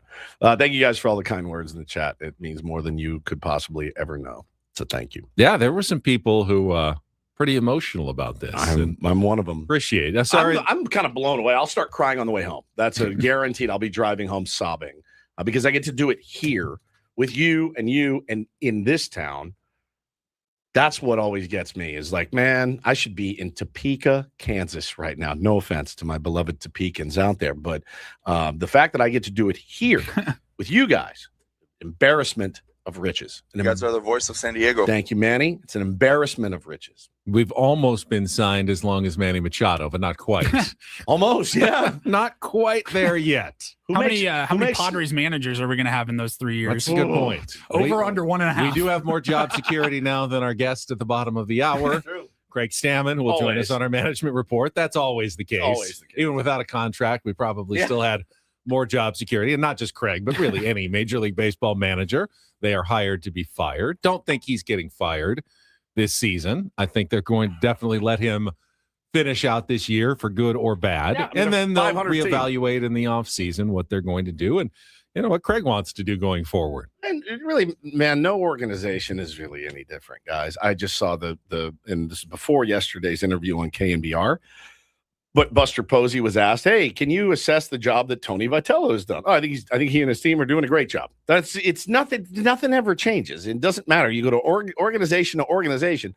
You have to back your guys, right? Well, you're also the one who hired them, decision. so you want people to think they're doing a good job because they want to think that you did a good job deciding that they would be the manager. But that's when you get into a little bit of trouble, as a president of baseball ops. So Give AJ Preller credit. He's never been afraid to go, yep, this one's not working. Let's move on to the next one. Absolutely Even though fair. I'm the one who picked the last one. And the last one and the last one and the last one. He understands the sunk cost fallacy. That's right. You know what? I could stick with a manager that it's not been working out the way I wanted to because I picked him, and if I change, it's going to make me look bad. Or we can do the right thing and let's move on to someone else. So agreed. But again, we will be joined by Craig Stammen from Kansas City at the bottom of the hour. Padres set to open a 3-game series against the Royals today at 5:10. Michael King on the mound against Seth Lugo in the first game of the series. And imperative, of course, guys, that Padres get off to a fast start, not just on the road trip because the trade deadline is coming up, but this is a series, against a team that is one of the worst in baseball. And if you lose 2 out of 3 to the Royals, it feels like you've pretty much sealed your fate for the rest of the year. So you've got to come out quickly in the second half. I hate to put that kind of pressure on one weekend series against the Royals, but it does feel like 2 out of 3 minimum and, hopefully a sweep. 10-day road trip? 10 days. 10-game road trip? Games, yeah. Yeah, man, you need 7 and 3 in the bag when you get home, at least, right? Kind of feels like it. You kind of need that in the bag. Listen, you got to go one game at a time if you're Craig Stammen and the San Diego Padres and San Diego Padres fans. You just have to. You have to find a way to win tonight. We say it a lot, but it's a tired trope, but it's absolutely and then after tonight you'll have 65 games. Yeah, and you go 2-0, then you'll have 64 games. Then you just try to win. And again, as was pointed out. I think, yesterday during the roundtable. 2 years ago, Padres lost the first game ugly in Cleveland after the All-Star break, and we were feeling pretty bad. They fell to 500, and then they won great. 14 of their next 16 games. I was at that place it's called Two Bunch Palm in Palm Springs with my missus, and we watched that game in between, and it was like, I'm fine. Cleaning your hotel room. Cleaning our hotel room. It was like the greatest trip ever. So relaxing. And they did. They went out and they lost the first game, and I was like, I don't even care. I do not care. And had the greatest time. And then they went on that incredible run. And, listen, I don't know that incredible run's in the cards. I think anything's possible in the game of baseball, but you're only as good as your starting five, man. And our starting five, it leaves a little to be desired right now. A lot to be desired. It leaves a lot to be desired. Leaves a lot. Yes. And, we talked about it on the roundtable as well. They've set the rotation for the next 3 games, King, Canning, and Marquez. But I assume Sears is probably going to pitch on Monday. Is Walker Buehler going to get the ball again on Tuesday? Can you afford to keep handing the ball to Walker Buehler if you feel like he's going to pitch like he has his last 3 starts? Well, no. You can't do that. So you have to decide based on what you see in his throwing sessions between, the All-Star break when he comes back, probably today, maybe, or tomorrow, like, okay, I mean, is he going to be effective? Because if you keep throwing him out 2 or 3 more times and he puts you in bad situations, your season will go down the tubes. And you have to be careful now going forward. Bullpen already is, you had to send Wandy's on bereavement leave. Don't know when he'll be back. You called up Johnny Brito again for that. But yeah, you're going to have to deploy your greatest weapon that you have. And that's your bullpen. Yeah. I mean, a bullpen game might be preferable at this point to a 5th starter. Can we warn? Should we warn? I'm going to warn. I'm just saying this for myself too. I want to warn Padres fans out there, and we'll ask Craig Stammen about his strategy. He's probably not going to reveal it, but you can't really see a bunch of, what are we pulling Walker Buehler for after 3 2/3? Like, if he gets somehow 9, 10, 11 outs, don't be surprised if he gets pulled. Don't be. You can't be, and nor should you be upset. Hell, even Michael King, 3rd time through the order, is a tough. The numbers are there, right? It's a different story if you're the Dodgers and you're 10 games up. Yeah, 100%. Preserve your bullpen. Let the starter give up a few runs. Who cares? But I'm Padres don't have that luxury. I hate to use the term warning, but I'm warning you now. I would imagine. Okay, Dad. I'm warning you now. Right? Like, I'm warning you now that he's probably going to be, and I think it's probably the right decision to go to their bullpen. Well, we will talk to him coming up at the bottom of the hour. Between now and then, though, we will play our final game of the week. Take on Woods. The wild card category is the only thing that's wild card. The wild card category. How are you? Is the only one that's left. If you want to call and play, 833-288-0973. Qualify for the grand prize trip to the Fontainebleau, Las Vegas. $150 food and beverage credit. 833-288-0973. We will play coming up next on San Diego's #1 sports station, 97.3 The Fan. Please don't shake your pen at me anymore, Ben Higgins. Telling you to sign that contract. Oh, the old dictator. Old dictator man wants me to tell you about Super Sure Insurance. We've talked about it. Wanted to let you guys know, if your company has more than 25 employees, whether you're the owner, CFO, maybe the HR manager as well, it can be pretty complex to just buy policies online. Super Sure is the super agency built for you, licensed in every state for your business insurance and employee benefits, all with year-round support for you and your team. At SuperSure.com, you can access tools like the fine print facts, which translates your current policy into plain English so you can see what's covered and what's not, plus a business value calculator so you can estimate what your business is worth. You know what actually needs protecting. Go to supersure.com today. One super agency, one powerful platform, all of your policies in one place, easy to use. Go to supersure.com. That's supersure.com, paid for by Supersure Insurance Agency, LLC, a licensed insurance agency.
Okay, player, this is all yours. This room with this view. This speakeasy with this cocktail. Hey, could you make that too? This spa with this. Ah. And this pool on this roof. This is all for you. The all-new Hamul Casino Resort, now open.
Sounds like Fox Sports. What is this? Like Fox Sports News. Oh, yeah, I get that. I get that. Like the Fox football music. Yeah, techno. I like it. Thursday night football. Yeah, that's exactly what it is. Rams, Cardinals. That's for you? You play that for Benny? Yeah, why not? Celebration. EDM Ben. Hard style, baby. One of our tier ones. Very, very nice. Sean is listening since the 1090 days. Can contract extensions. Very well deserved. Thank you, Sean. He says, my family and I are driving from Argyle, Texas right now to Kansas City for the Padres series. Any chance I can convince you to do a shout out to my daughters, Ella and Emma? We're listening on our way up through the Odyssey app. So shout out, Ella and Emma. Have a great, safe trip. You're going to be hotter than fish grease. If they had another girl, would it be Enna? Ella, Emma, Enna. Get it? LMN. Ella, Emma, Enna. I'm regretting 3 more years. 3.5 more years of that. Eppa. Time for our game. Yeah, it is time for our game. Let's get to it. We got a contestant on the line. Let's take on Woods.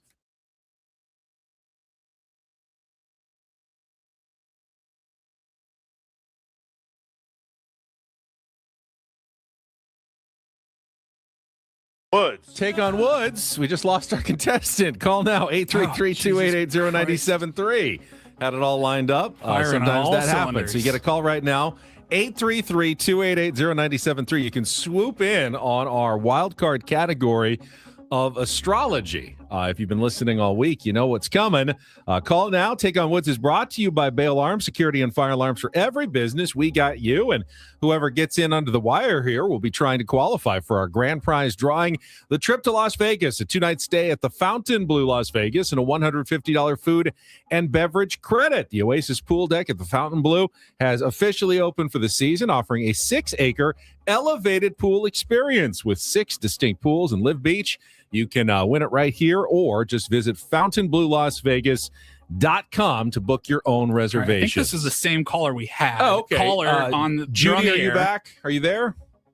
Yes. All right, you have made it in again. You are a contestant today. You're going head-to-head against Woods. The category is Signs of the Zodiac. If you beat or tie Woods, we'll put you into the drawing. If you don't know an answer, you can pass. We'll come back to it if there's time left on the clock. You good to play, Judy? Absolutely. All right, let's do this. 60 seconds on the clock. Our wild card category again. Signs of the Zodiac. Your time begins when I ask the first question. Good luck, Judy. Let's take on Woods. The only sign of the zodiac that is not a person or animal, which constellation represents the ancient scales of justice? Libra. Correct. One of the dimmest constellations to the naked eye is which sign of the zodiac that appears as a pair of fish? Pisces. Correct. A person born this week falls under which sign, usually represented by a crab? Cancer. Correct. In India, which astrological sign of the goat is celebrated during a festival every January? Capricorn? Correct. Someone born in late November or early December falls under which sign of the archer? Sagittarius. Oh, very nicely done, Judy. You have qualified for the grand prize. Let's bring Woods back in, see if he can match that. Now, we found out that through his wife, he does know some astrology. So pressure is on Woods to prove, because you know what the category is already, because we talked about it earlier this week. Yes, but I did no research. It's our wild card category. Signs of the Zodiac. Time begins when I ask the first question. Good luck, Woods. Let's take on Judy.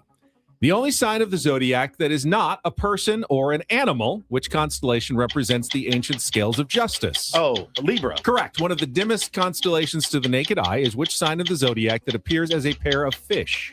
Pisces. Correct. A person born this week falls under which sign, usually represented by a crab? Cancer. Better get that one, birthday boy. In India, which astrological sign of the goat is celebrated during a festival every January? Capricorn? Correct. Someone born in late November or early December falls under which sign of the archer? Archer. Think of an archer. No. Sagittarius. Yes. Yes. All right. 5 for 5, which is a tie with Judy, who qualifies. On my children. You did I did not do any research. I promise you. I did not. Are you going to the mall later? Sack my lunch.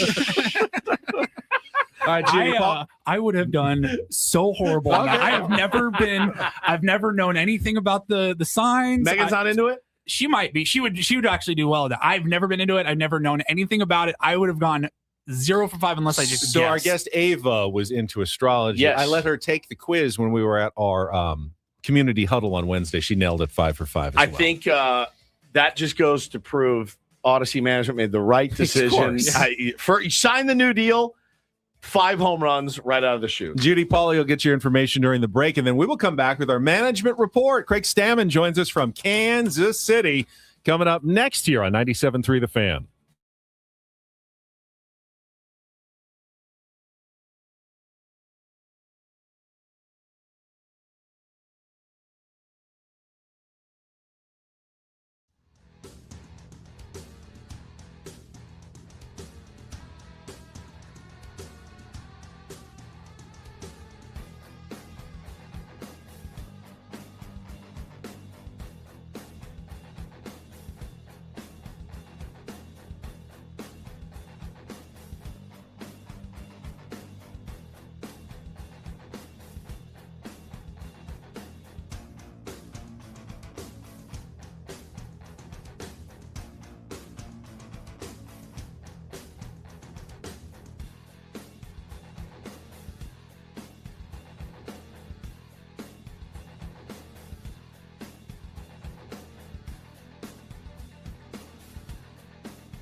He just here. I'll show you a little. Just a little. Please don't. Just a little bit. What hurts on you? Nothing at all. A little bit. Nothing. Now, so let's say whatever you're about to touch is the only thing. Let's say it's gonna hurt. Right? All right, yeah. Okay. Pretend your knee hurts. Pretend your knee. It's going to in a second. Right here.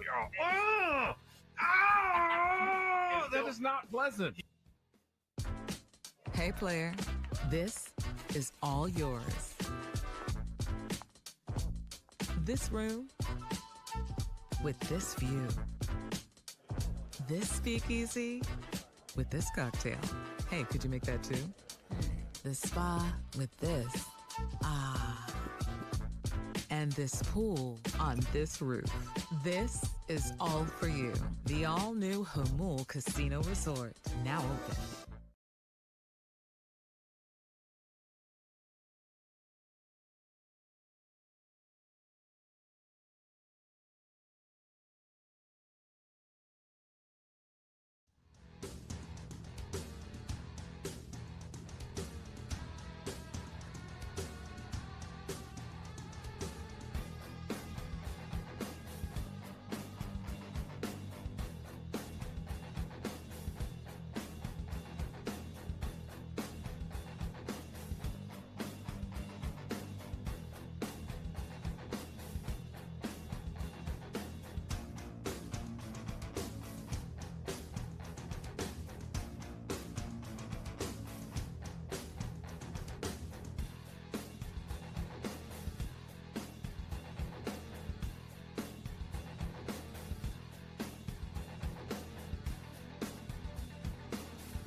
What about 3 or 4 years ago, you went to Kansas City, Kauffman Stadium. Yeah. Enjoyed your trip there. It was very hot. It was incredibly hot. I got a flat tire on the side of the road. That's right. Poop on the side of the road. You it were was stuck not in the ideal. middle of nowhere. It was but awful. Otherwise, you had a great trip. Padres are making that trip to Kansas City this weekend. And joining us right now for our SDCCU Management Report, it's not Big Bank Banking. It is better from KC, Missouri, the manager of the San Diego Padres, Craig Stammen. And Craig, first of all, how was the All-Star break? It probably hits a little harder as skipper, knowing just the day in, day out grind that you guys have since basically the start of spring training. Yeah, you're right. The All-Star break, it was different as a manager than it was as a player. There's no doubt about that. I think when I was playing, there was a little bit more of, man, let's just keep on going. Love this. This is awesome. And Manager's more of, hey, I could use a day off here or there. Well, especially as a middle reliever sometimes, because if your team's playing well and your starters are going 7 and the closer comes in, you got to win, you get an all-star break, you might not pitch for a week. And it's like, that was a nice, easy week for me as a player. That never happens as a manager. Yeah. And now I know how the position players feel. Yeah, well, listen, I mean, it's a well-deserved break, and the way that you guys are currently sitting, I mean, this is it, right? Like 66 games in front of you. There's a lot of talk from us and from really everybody in town, Craig, about, does this team make a run? And you as the skipper, how much are you guys talking about that, like internally, your coaching staff and the players? Yeah, I mean, I think every goal that we had at the beginning is still out in front of us. And, we finished at the All-Star break at 500, which isn't bad. It isn't great. We're in the hunt still, but we know we've got to play our best here these last 66. And I think everybody collectively knows that and wants to do it. So it's going to be, honestly, it's something that's going to be a lot of fun. Looking forward to it. Yeah, I mean, everybody hopes it's fun. I wanted to ask you specifically, look, every person in a new job, no matter what that new job, they're going to step in it from time to time. And for you, I thought last week was really your first stepping in it when you said, I can't manage every game like it's game 7. Like I know that. And I think even the casual fan knows, man, we got a long season ahead. Is that something that you regret saying, or and would that be more of the mentality going forward, even though there 66 games still left in the season? Honestly, no. I didn't even know that was a thing. No, I think that's the nature of baseball, is like every game cannot be game 7 because it's such a long season.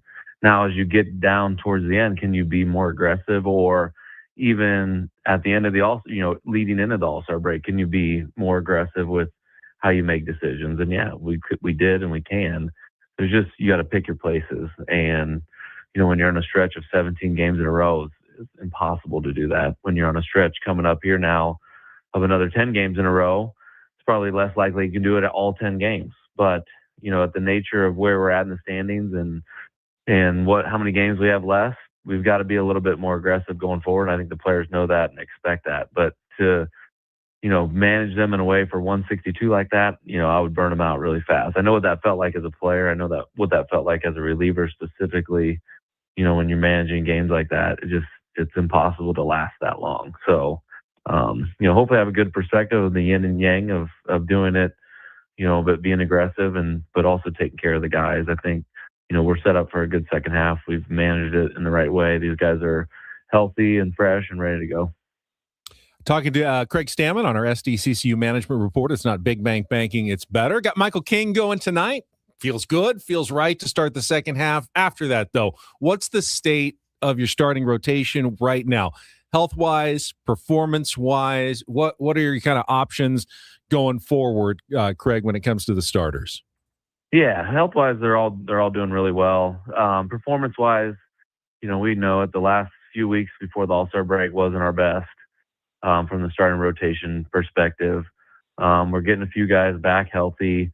Obviously in the back of our minds, we're thinking about Joe and Nick and Lucas Giolito coming back, and hopefully we'll have those guys at some point in the second half. But right now with the guys that we've got a few options, and we're probably going to mix and match based on matchups, what teams we're facing, and, maybe put some of those guys in the bullpen for a little bit, bring them back to starters, but, try to set them up and for the, most favorable matchups that we can, and seeing if we can get a little bit more out of them. And, part of that is the manager and how long I'm leaving them in the game, how long they're going to last, and, when they're pitching next. So, we're definitely talking every day on how we're going to use that pitching staff the most effectively, and, if we can be a little creative with them also. Talking to Craig Stammen, Padres skipper here on Ben and Woods this morning. And are you I've noticed this about you. You're not a big eyewash guy, right? Like you're not going to get up and pound the table after a loss. It's just not, it's not who you are. I watched you pitch too. I didn't really see a lot of eyewash from you when you were a player either. But when you, Good. yeah. I mean, that's you are yourself. I talk to your friends from Ohio. They're like, bro, this is exactly who he is. Win, lose, or draw, it doesn't really matter. But you're definitely not a big eyewash guy. You are a manager though that cares about his players, obviously. What's been your biggest? Did you assess a lot about like the first half when you were on break, or did you I'm just going to hang with my family and look forward? Are you a look back guy, a look forward guy, a little bit of both? Definitely a look forward guy. I think there's always time for reflection. I think I was more reflecting on maybe the last week, not just the entire first half. And I think that's kind of, how I've looked at it. It's almost like there's so many different seasons within that first half of the season. If you look back on how we've played, and I think the only thing that you can really reflect on is where we're currently at, how we currently, the last week or so of games, and you got past that, the losing streak and not playing very good, and had a winning homestand and the positive things that came out of that. Now, how do we take that positive energy and the things we did well and bring that into the second half is more of, what my thoughts are. And, how do you talk to the guys when they first get back? They're going to be motivated. They're going to be excited. How do you rekindle those memories of those last two games of how they won those two games and then bring that in against the Royals is kind of, what I'm thinking of, going forward. What do you think that you specifically can do better with these last 66 games remaining? I think, our offense hasn't hit very well. We're last in the league in a lot of categories. We've hit better here lately. I think how we played those last two games where we played a little bit of small ball, we had some big ball, hit with runners in scoring position, stole some bases that helped us win that last game. It's how can we be a complete offense, and how can I manage the game that way and, get the players to play with that type of attitude and that type of energy that is always coming back. It's always, even if we get down or someone hits a 3-run homer, we're fighting back. We're scratching for every run that we can create. I think that's when our offense is at the best and when our team's at the best. And I think me being able to, present that message to the players, continually remind them, continually push them for a little bit extra, a little bit more, not to give in to the, length of the season, not to give in to, us having a couple of tough games or a couple of tough innings, but to constantly keep pushing and finish strong. So, that's what I'm kind of looking for too on the offensive side. And then on the pitching side too, is how can we be, a little bit more decisive with the decision making on when to take guys out and when to leave them in and, what are those right situations. So we've got a lot of good pitchers. We got guys in a lot of different roles. How can we use them strategically? How can we use Mason Miller and Adrian Morhone, and hopefully we get back Jeremiah Estrada, and how can we use that bullpen to our advantage the best in the second half? One of the biggest positives over the last month, of course, has been Manny Machado getting hot. Now, it's very difficult to get specifics out of Manny when you talk to him. You're telling me. So I will ask you, what have you seen that has kind of unlocked Manny and gotten him going over these last few weeks? Because if you ask him, you're just going to get a non-answer. That's just how Manny is. Yeah, I think part of that, Tim, is he doesn't want to, say one thing and then something else happen. I think he's trying to play coy and doesn't really want to talk about when he is feeling good, what that's like, because it's just a feeling that he has. And I think he's articulated that to us over here the last month that, hey, I'm seeing the ball well. I still have some of my bad habits that I developed in spring training. I've still got to get rid of those, but there's more days where I feel like my old self, more consistently. And so, you can see it when he's swinging the bat the way he did, at this last homestand and previously when that bat path is the one that we're accustomed to seeing and he's on time for the fastball, that's when we got the good Manny Machado. But for me, like, his attitude is great. He knows that we've got a lot of work to do here the second half, but he's willing to, put the team on his back and carry the load. And I think, that's what's best about Manny is he sees the big picture and he also knows that where he's at and what the team needs from him and his willingness to be able to go out and do that. Now, do you feel the pressure? I mean, obviously you feel the pressure. Being a manager is a pressure-filled situation. There's no doubt about it. I think everyone's sensitive to that. the old cliche of go 1-0 tonight is a real thing. It just is. And you win tonight, you figure out tomorrow. But for you, the team probably could use some help, right? Personnel wise, how much conversation are you having right now? And do the guys feel the pressure of knowing, like, hey man, trade deadline's in a few weeks, we better step our game up, or who knows what may happen? Because you do have to. If you're AJ, you got to look forward. The ownership, you got to look forward. And how do we set everybody up best for the future? For you guys, the players, the managers, the coaches, pressure's kind of on the next few weeks. Yeah, you're right. Like, we want to play well. We want to have a chance to make the playoffs, and we want to have a chance to win the World Series. So the pressure for us is the same. Like, these 10 games matter. They matter the same to us, whether the trade deadline's coming or not. Obviously, we play well here these next 10 days. It gives AJ a little bit more ammo to, try and go out and make some moves. And we've seen in the past that he's very good at that, and he can improve the team. The team has been improved in the last few trade deadlines. Me as manager, the way I look at it is I love the players that we have, and the guys that we have, we're going to go out and try to win baseball games. And that's kind of my job, is to take who we have and win as much as possible. So focus on the guys currently on the team, and that I view them as being on the team the rest of the year. And, I think we have enough talent on the roster. We have a good enough team. We showed that throughout most of the first half, outside of that little lull that we had against the Cubs and the Dodgers. We're a team that can compete with anybody. So feel good about that. I know AJ will do his thing, and when he does, we'll take that roster and that team and, try to win as many games with it as possible. I like the players I have in the manager's handbook. I feel like it is because I think there's probably 29 other. It's on page 32. Took that right out of there, boy. I thought it might be.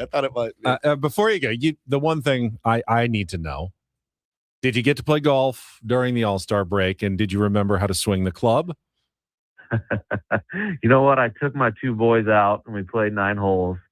And it was a ton of fun. Good. You don't have to lie to us. My 8-year-old and my 5-year-old, swing a club. They got better swings than I do. So, but I hit a few shots, and I can still make contact. So good shape. Good for you. Good luck to the team. Good luck on this road trip. Obviously, we'll see you back in about 10 days, and hopefully 10-0.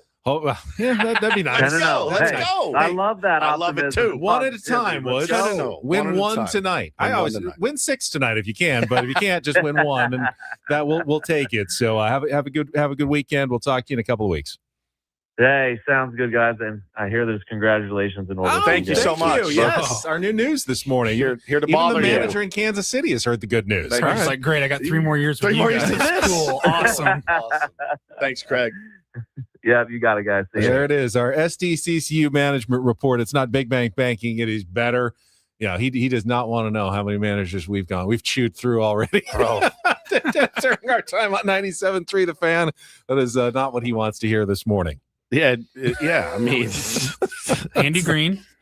Yes. Chase Tingler. Bob Melvin. Well, you're forgetting. Didn't we have some interims Rod in there as Barajas. well? Sure. Throwing a couple of I count them all. Yeah, Rod Barajas for a couple of days. We average a new manager every year and a half. Schilt. We go through 2. Stammen. We go through 2 a contract. We have a standing reservation at the press conference to introduce the new manager. It's like on my schedule every other winter. A 3.5-year contract, and if you told me 1.5 is the line for Padres managers, I can't confidently take the under. I want him to stick around for a long time. I want them all to stick around for a long time. I really want Craig to be successful. Sure.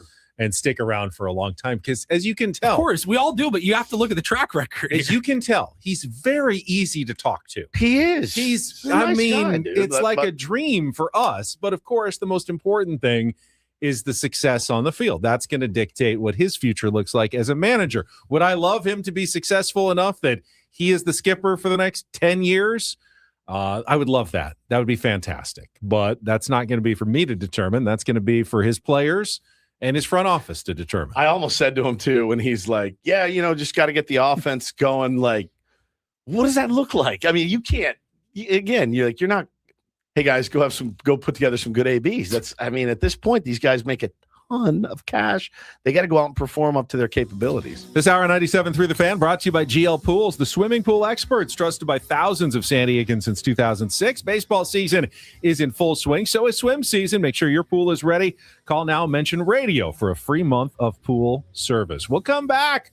Our one and only Reindl report of the week. I'm expecting a good one with all the preparation time you've had, Paulie. Okay. Coming up next year with Ben and Woods on 97.3 The Fan.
Phone's been blowing up with congratulatory texts all morning since our announcement. If you missed it, just over an hour ago, Adam Klug surprised us.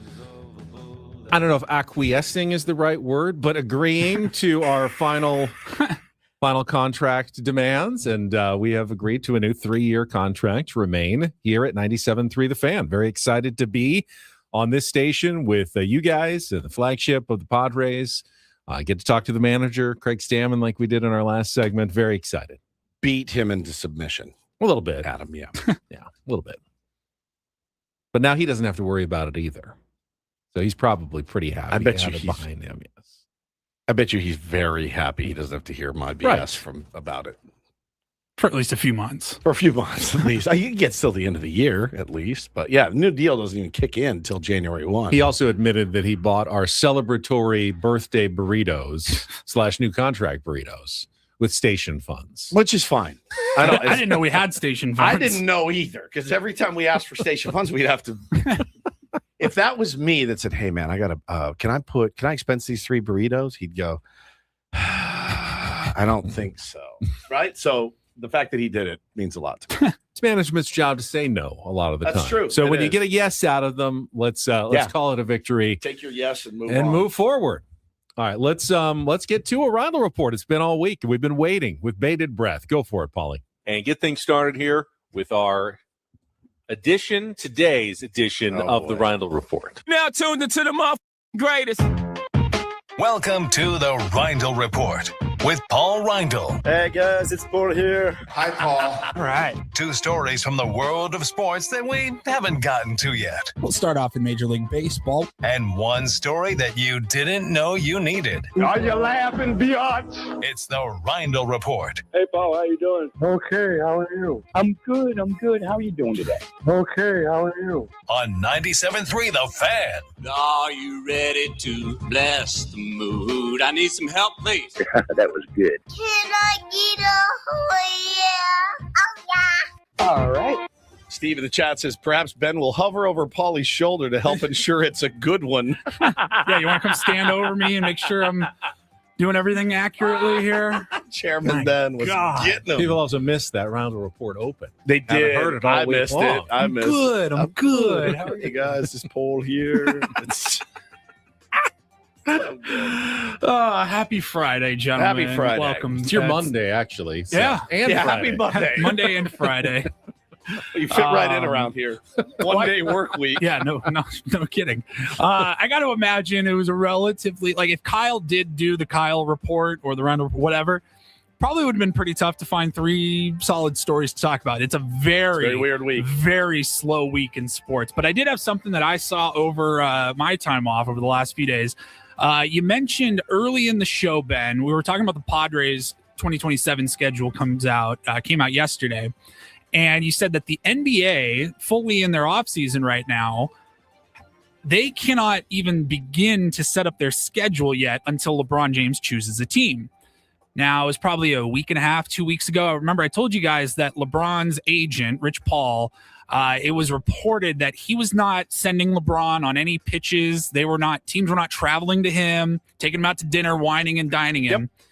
They were just going to send voice memos. If you're the GM of the 76ers, send a voice memo to Rich Paul, text it to him. He'll play them for LeBron, and that is how LeBron will be making his decisions.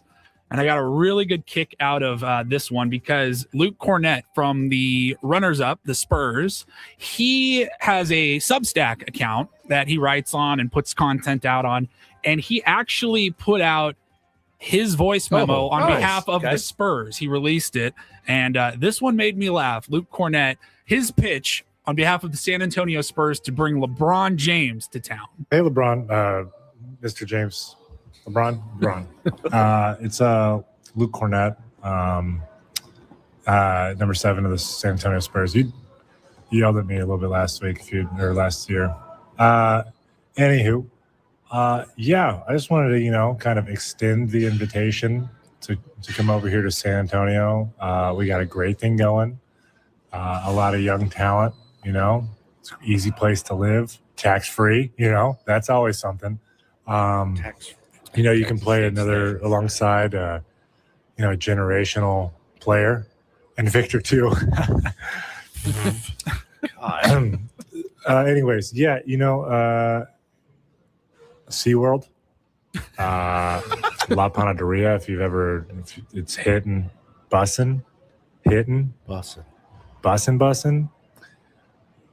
I think you'd love it. We have a guest room available if you need some time to kind of figure things out on your end. We'd be open to open our doors. Also, great place for kids, which I don't know, what age or how many. I know how old one of your kids is.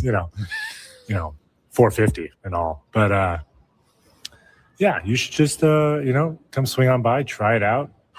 Would love to have you. I think it could be a swell old time. You're chasing number 5, and we've got 5, so looking for number 6 for us. So we're kind of all in the same ballpark.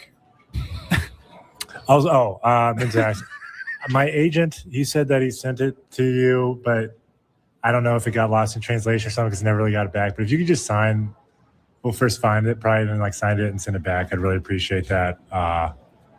Really, that was on a personal note, kind of apart from the pitch, but yeah.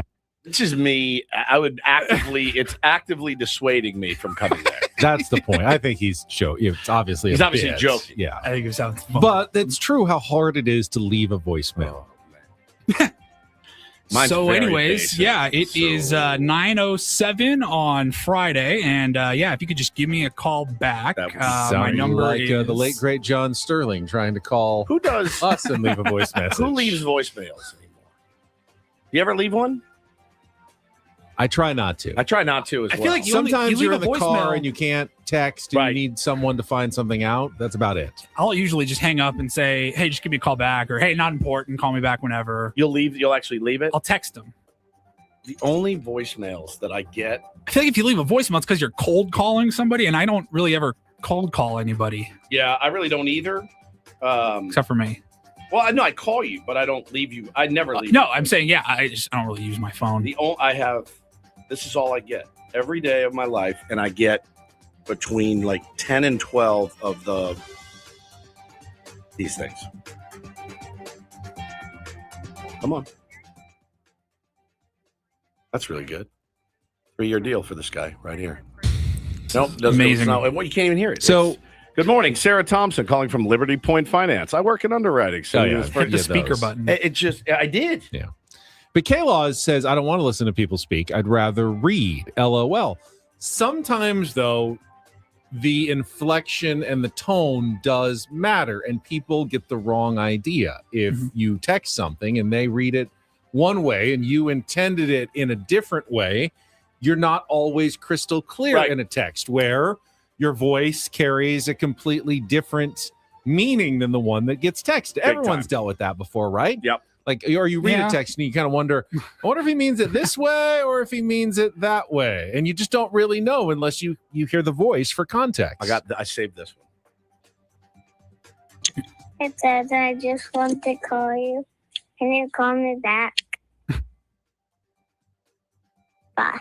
Taylor. Wow. That's the only voicemail I have saved in my phone. Oh, that's sweet. All right. Well, that actually kind of leads into my next story. That's it for sports, by the way. We do have some reports of new emojis on the way because apparently today is World Emoji Day. It is. And so there are a report of 9 new emojis on the way. I'll throw them up there on the YouTube stream if you're watching. And if you're not, I'll just let you know. We have a cracked smiling face that says... what does that mean? It's like, I'm fine, but I'm not really fine, is what they're saying. I'm broken. Yeah, nothing. You're like, oh, yeah, I'm smiling. See, everything's fine. It's I see not several new wiener emojis. Yeah, there's a pickle, which I can only imagine how that emoji will be used. And then there's a meteor, a butterfly, a net with a handle. What is anybody going to use a meteor for? Coming in hot. Okay. Or hey, the world's about to end. Meteor. emoji. Meteor. Send the meteor. There's a lighthouse. Okay, now that one's really weird. The lighthouse. The lighthouse. It's a wiener. An eraser. They all kind of look like dongs, actually. They all do. The eraser. At least a few of them. Square. Dong. Lighthouse. Come on, use a lighthouse emoji. Come up with a text. Any text. Meet me at the. So this is specifically for people who live in like Nantucket. Yes, yeah, Nantucket. the catch is coming in. Meet me at the lighthouse, Ben, right now. I like the meteor a lot. I like that a lot. I'm gonna use that one? I will use that one. Right. And then the thumbs left and right. Like, check out this guy or Look something. at this guy. I don't know. You need both of them together. It's weird that I use so many emojis, but I do. Those emojis will be hitting fan. iPhone sometime next year, apparently. Big fan. So there's that. What and about then the finally, net? The net? You're going to use I the don't know. net? When are you going to use the net? I don't think I'd use that. Again, the catch is coming in. Fishing Get related. to the dock. Can you do that in like if you're texting to a girl? Like, I'd love to catch you in my net. Yeah, if you want to come off as a rapist / kidnapper / sex trafficker, great idea. Great idea. Yeah. How about the lighthouse with the net? I'm going to catch you and I'm going to assault you in the lighthouse is what that means to me. With a pickle. With his pickle emoji. That is very. Sorry, that's not what I meant. But I meant it more in a whimsical way, like Right. metaphorical way. Not an actual net Of course. or chloroform or anything like that. This is just a net. Yeah, I don't think that would work. Finally, we will wrap it up. This is one of the more amazing stories I've had recently here. So William Shatner, I think we talked about this not too long ago. He is 95 years old, and he is getting ready to debut his new death metal band. Yeah. Wasn't he going to space the last time we checked in on him? He was going to take that suborbital flight. Yeah, that sounds right. No, he is getting ready to debut everything at Riot Fest, taking place in September in Chicago. It'll be the week after we're there. We're at Douglas Park. Do you know where that's at? Remember what? Is that kind of close to the beach? Like, it's where they do Lollapalooza. that whole area? It's like 3 or 4 different parks. Yeah, and Grant Park, Millennial Park. Yeah. So they all kind of combined into make one giant area, fairground or whatever, parking. So Riot Fest, William Shatner, his band is, it's asterisk UCKERS. I don't know how it's Duckers. pronounced. Duckers. Zuckers. Luckers. Tuckers. Suckers. That's the name of his band. He's how old? 95? 95 years old. And so he is getting ready for this gig, and his writers, his list of requirements for his appearance at Riot Fest has been out. Colostomy bag. Dude, it is unbelievable. Depends. All right. So these are like I only want green M&M sort of things, the writers in a contract. In theory. So let's see. We'll start from the top here. Chicago must provide. They're going to rename a boat in honor of William Shatner so that he can captain a ship again.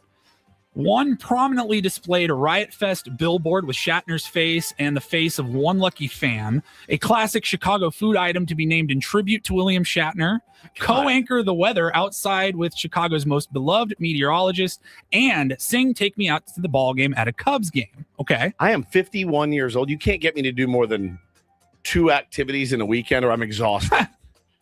That was just from the city of Chicago, by the way. That's from the city of Chicago. From the festival for his performance, he is requesting fire breathers, many of them, an intro video created by Guar. Oh, Guar is unreal. They are insane. And an artist golf cart shall be replaced by a DeLorean to shuttle him around the facilities. Should have put all of these in my contract demands yesterday. Fire breathers especially. Here's where it gets really interesting. The Riot Fest must provide for the hospitality. This is like the green room, the backstage area, the dressing room. The dressing room shall be themed as, quote, Shatner's Shag Shack to artist's specifications. See 18.3 of performance contract. I don't know what that even means. 4 feet of Polish sausage. One that works for multiple reasons. Just one. Montreal Canadiens hockey sweater signed by John Stamos. Okay. He wants 8 pallets of Faygo, not to be shared with Insane Clown Posse, who are also performing at the venue. I had to look that up. It's like a soda. Yeah, it's a soda. I've never had it. He wants 1 pair of white tube socks and 1 pair of underwear. He would like an assortment of adoptable puppies sourced from a reputable local animal rescue nonprofit. He wants one bowl of sauerkraut in the dressing room, ready to eat, and goes with a sausage. Yeah. A bouquet of flowers in a vase. Something sweet, something dainty. Why is he doing this? Probably so people like us would talk about it. But to if be you're honest, but if you're Riot Fest, don't you say we're good? We're good. Well, I'll find another band. I would. That's why I can't run a concert. I I'd be mean, like, none of those things are impossible to acquire. yeah, they're just But ridiculous. all 20 of them? All of them. Hague War, Steve Woods. I'm running Riot Fest. I know you guys are playing. Looking forward to having you out. Can you do a video for Will Shatner? All right. Hey, can you send over a DeLorean? I'd be like, you're not. It's not worth it. 95-year-old death metal. Can he even get down into the DeLorean at this point? I just don't even. I just would say I'm out. We're good. Thanks, Ben.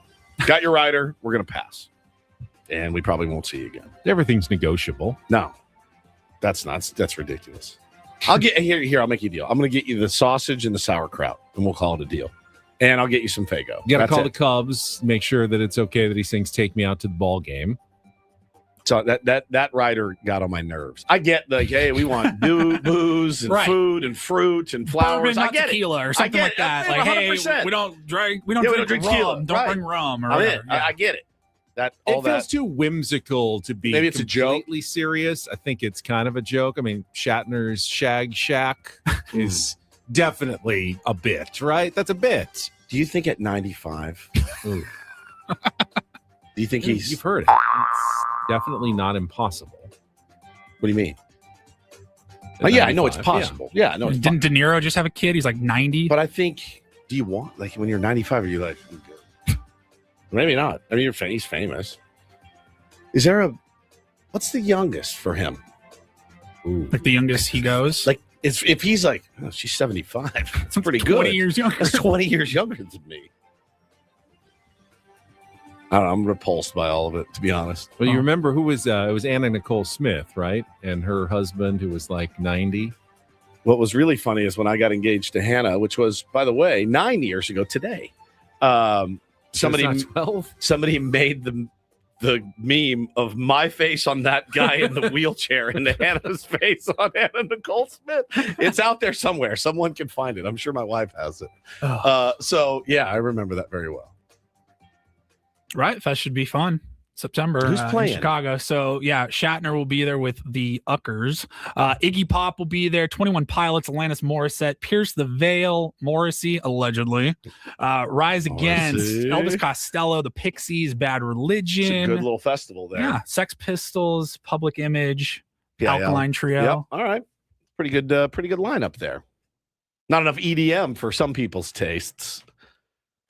Namely Ben Higgins. My tastes. Yes. Thank you, Paulie. You're welcome, Ben. Now, you have no idea what you're responsible for coming up next as we look ahead to the World Cup. Well, no, Paulie doesn't. Oh, Paulie doesn't, yeah. Because this is actually a producer's segment that we've turned it into. Oh, yes. We'll find out what Paulie's come up with us as we look ahead to the finals of the World Cup on Sunday. The finals. Figure it out, Semifinals, man. I was going to say, but finals. No, the finals of the World Cup.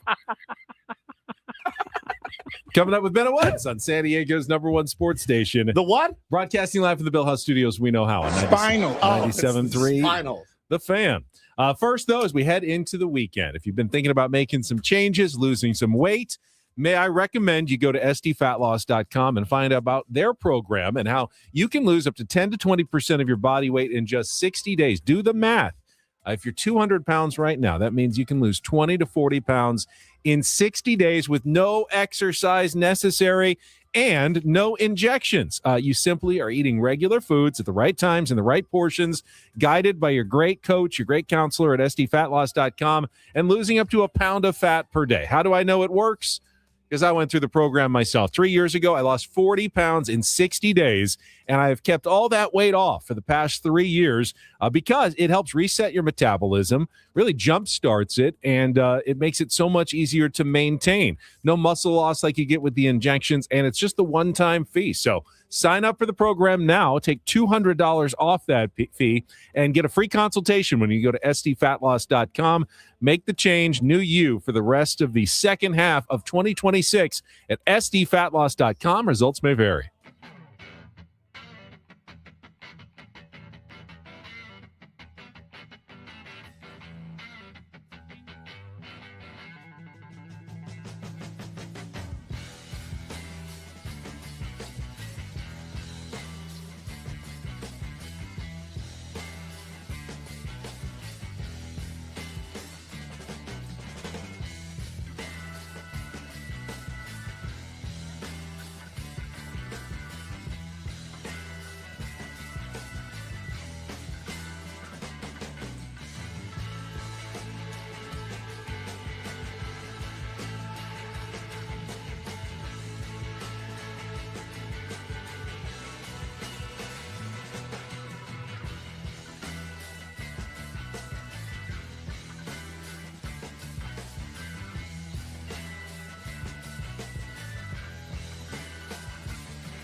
Hey, player, this is all yours. This room with this view. This speakeasy with this cocktail. Hey, could you make that too? This spa with this. Ah. And this pool on this roof. This is all for you. The all-new Hamul Casino Resort, now open.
Criminal defense attorneys helping good people regain control of their future when charged with a crime since 2010. Visit davidpshapirolaw.com. We've been doing our World Cup report at 9:20 every morning this week, and it turned into Kyle's Tidbits. Yeah. So we were wondering if, Paul, if you had any tidbits for us on the World Cup. Well, by the way, happy birthday to Kyle. Today's his birthday. Oh, that's right. His It is Kyle's actual birthday. birthday That's awesome. today. I hope he enjoys his tequila on his birthday. that Yes. we gave him yesterday. Yes. I hope he enjoys it. From me and Sammy Hagar. Let's see. So you're throwing this on the spot. Just right here. on the spot. Tidbits. World Cup tidbits. Well, the World Tidbits. Cup is going on right now. Nice. Good Yes. work. The United States is hosting North America here. So the finals are going to be on Sunday in New Jersey. Yes. It's going to be Argentina going for their second straight World Cup title. Defending champs. Yep. got After it. they stunned England a couple days ago. Very good. Were you watching? I was. Yeah. Those were both games this week were Really very good. fun to Well, watch. The first game was in so-so. Vegas. The second game was amazing. Yeah, it's fun to be at the sports book though. Everybody was going nuts. I was rooting for Spain and England, so I went 1-for-2. Anything else bad. on the? Pretty good. Those are tidbits. I will throw in, since our World Cup report is brought to you by Harrah's SoCal. Catch the final on July 19th at the First Down Sports Bar, or join the massive ticketed event at the Event Center. Don't just watch history, be part of it in Funner, California. I don't know, we were watching the baseball yesterday, right? Yeah. In Philadelphia, not that far from New Jersey, where the final of the World Cup is going to be played. They had some real air quality problems. They actually had to move the start time for the game because of the Canadian wildfires. FIFA, though, says they are not too concerned. The weather forecast looks like it's improving in terms of air quality for Sunday. So that was starting to get people worried, like, have we put the World Cup in the middle of a giant smoky mess because of these wildfires, but they do think they're going to be okay. They've also announced that for the first time, in addition to the trophy, the World Cup trophy, and the gold medals, the winning team is going to receive championship rings, a la nice. like Super Bowl rings, American style for an American World Cup. Each of the 30 players on the roster are going to get a bespoke championship ring. And because this is FIFA, they're actually making about 2,000 of these and selling the rest of them to fans. Of course they are. So you can buy your own, just like you played. Just like you were on the winning team. My guess is they're going to ask for a pretty penny. I've not seen an asking price, but have you seen a mock-up yet? I've not seen even the mock-up yet. It's going to be blinged out with all kinds of diamonds and sapphires and rubies and emeralds. Grown men pitch their 9-year-olds 150 pitches a weekend to win a plastic version of that. Just FYI, just so you know. But no, I'm excited for. It's a great birthday for me, man. Scrimmage in the morning, a little lunch with the family, and then off to the World Cup final. I'm not going. By off to it, you mean off to watch it on television? We're probably laying in my bed, actually. I've heard the get-in price is like $10,000, $10,000. I mean, if you're a fan of either of those teams, like that's who you rooting for, by the way. I think I'm rooting for Argentina. Okay, like the swan song. I mean, Messi goes out with 2 in a row. Bro, Spain. I spent, I would say conservatively between 30 and 45 minutes. You know how Twitter is now and Instagram too? Like your Instagram's littered with young women, right? That's something peppered, not littered, peppered with young women.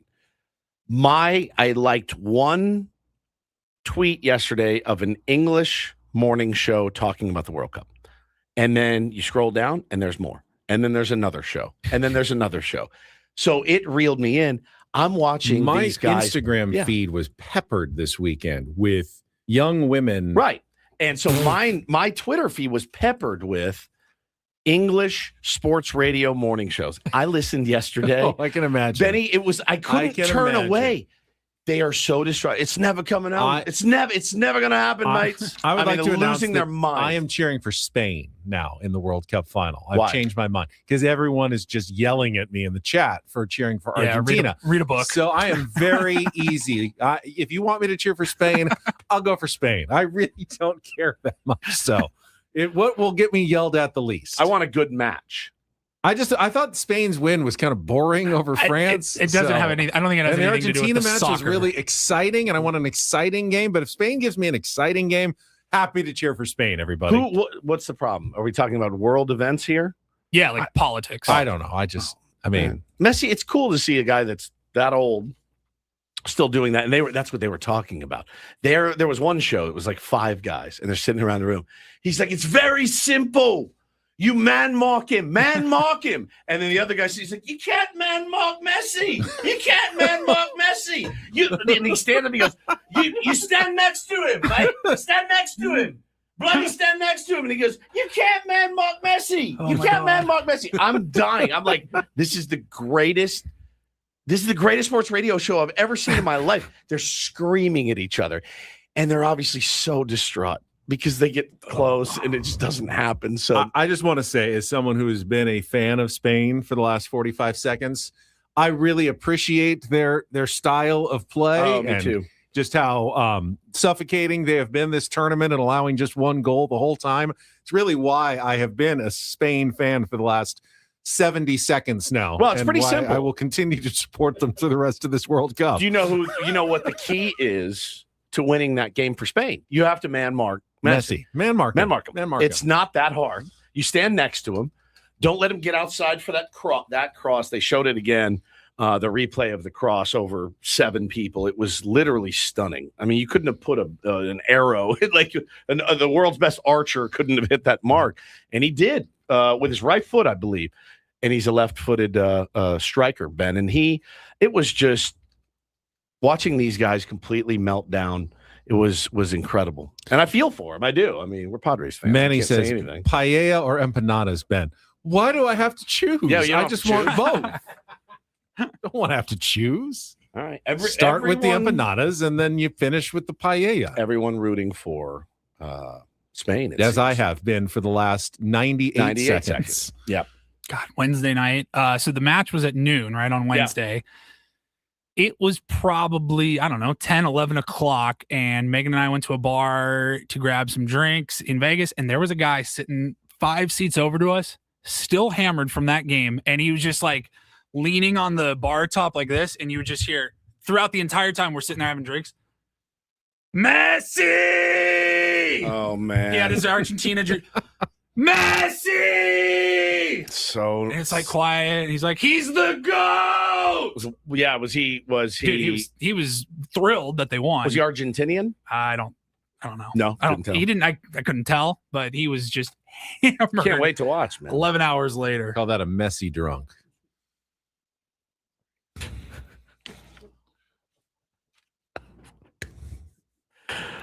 Woodsy's got some birthday gifts to open. I do. We are a little late. We'll get to that in our final segment coming up. More for me? Wrapping up what has been a surprising and fun All-Star break week with Ben and Woods on San Diego's #1 sports station, 97.3 The Fan. Go Spain.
He just, here, I'll show you a little. Please don't. What hurts on you? Nothing at all. A little bit. Nothing. Now, So let's say whatever you're about to touch is the only thing. Let's say It's gonna hurt. Right? All right, yeah. Okay. Pretend your knee hurts. Pretend your knee It's going to in a second. right here. Oh, that is not pleasant. Hey, player, this is all yours. This room with this view. This speakeasy with this cocktail. Hey, could you make that too? The spa with this. Ah. And this pool on this roof. This is all for you. The all-new Hamul Casino Resort, now open.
First, we had birthday breakfast burritos. Then we got a new 3-year contract, and now No big deal. Feasting on banana puddings here in our final segment of Ben and Woods. My boy Craig brought us in some banana pudding for my birthday, and it is, I got to say, it is spectacular. Welcome in, Craiger. Craiger, you guys, you'll know him from the Christmas and holiday extravaganza. He always brings us tons of presents. I'm a veteran. I went last year with Craig to Manchester to see Oasis, and we had the time of our lives and met our pal Aussie Tony. I still DM with him almost every day. I haven't talked to him in a little while, but he's doing good. I put down the smokes, and he put down the cigs, and wow. I think he's limiting himself. He's Australian. He's limiting himself to like 6 or 7 beers a day, so that's good for him. Woods is making plans to go to the 2032 Olympics in Brisbane. Yeah, so he Brisbane. Can we should Aussie go. Tony. Yeah, that'd be amazing. How old will I be in 2032? You'll still be a young man of like 58? 7. Yeah, I could do that. Yeah. That'd be fine. Sure, my wife wouldn't mind. Yeah, how you doing, buddy? I'm doing good, but I felt really compelled to bring you a gift today because you got me that record last year for my birthday, and you know how long I was searching for that thing. And that wasn't a re-gift. No, that was a Smith's record. No, it's Bon a Drag Yeah, Bona Drag from Morrissey, his first solo. Solo, yeah. Yeah, that's right. And I looked for it. He looked for it in Manchester, everywhere. couldn't find it, so I found it and sent it to him for his birthday. Morrissey can be hard to find. He is very as we know. Yeah, Now, tell me about So, Craig, how many times has Morrissey ditched you? 7. 7 times. We're in the one-timer club. How many times have you actually seen him? I've seen him. Let's see, Bona Drag 3 times, Viva Hate twice, so that's 5, and then the Smiths once at San Diego State. So a little under 500. Yeah, batting a little under almost 6 500. times, yeah. But the Smiths time was the best. Yeah, of course. But like, Queen is dead. He ditched me one time. That's why I'm so like, it's fine. You can do whatever you want. I still love you, dude. No, I still love him, and I will always love. I mean, and I'm going to tell you this: if he comes back, you're buying tickets. Oh. You know 100%. he was ranting on Twitter after I'm done. That is it. You're not doing this to me anymore. At Morrissey, I'm finished with you. I'm finished. That's Like, me though in a feel like nutshell. Because I will get mad at the Padres and tweet something, not and then Morrissey. 5 minutes later, okay, I got that off my head. Delete. Like our tier ones get so mad They get when we so take mad. like a holiday off, and I just feel like we couldn't just not show up on a Tuesday. Could you People would be imagine? too We're mad just at like, us. no, I don't like the smell of beef, so I'm not coming into work. So I'm just not going to be here today. And just like, sorry. But I love that talk you guys were doing earlier about the raves and stuff. 'Cause Yeah. I used to go to raves all the time. Of I used course. to work stages and do this and do that.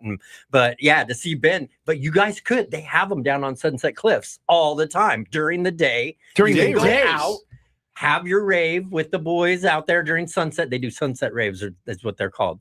And you can go down there. I'll text you next time I see one pop up. Let's go. Let's take Ben down there. I would do anything at all. All right, so let me get to this stuff here with you. All right, well, Man, it's a big old bag. I'm just gonna pull them out.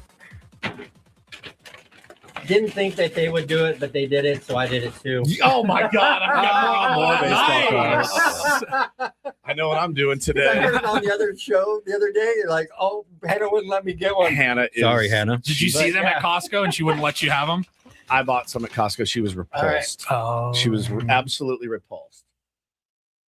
Oh, sick, dude. So That's the bass player for Stone Roses passed away, Monty, and Craig went to his celebration of life in Manchester again. Wow. And In got May. me a sweatshirt from it. That's and it's awesome. really cool. Yeah.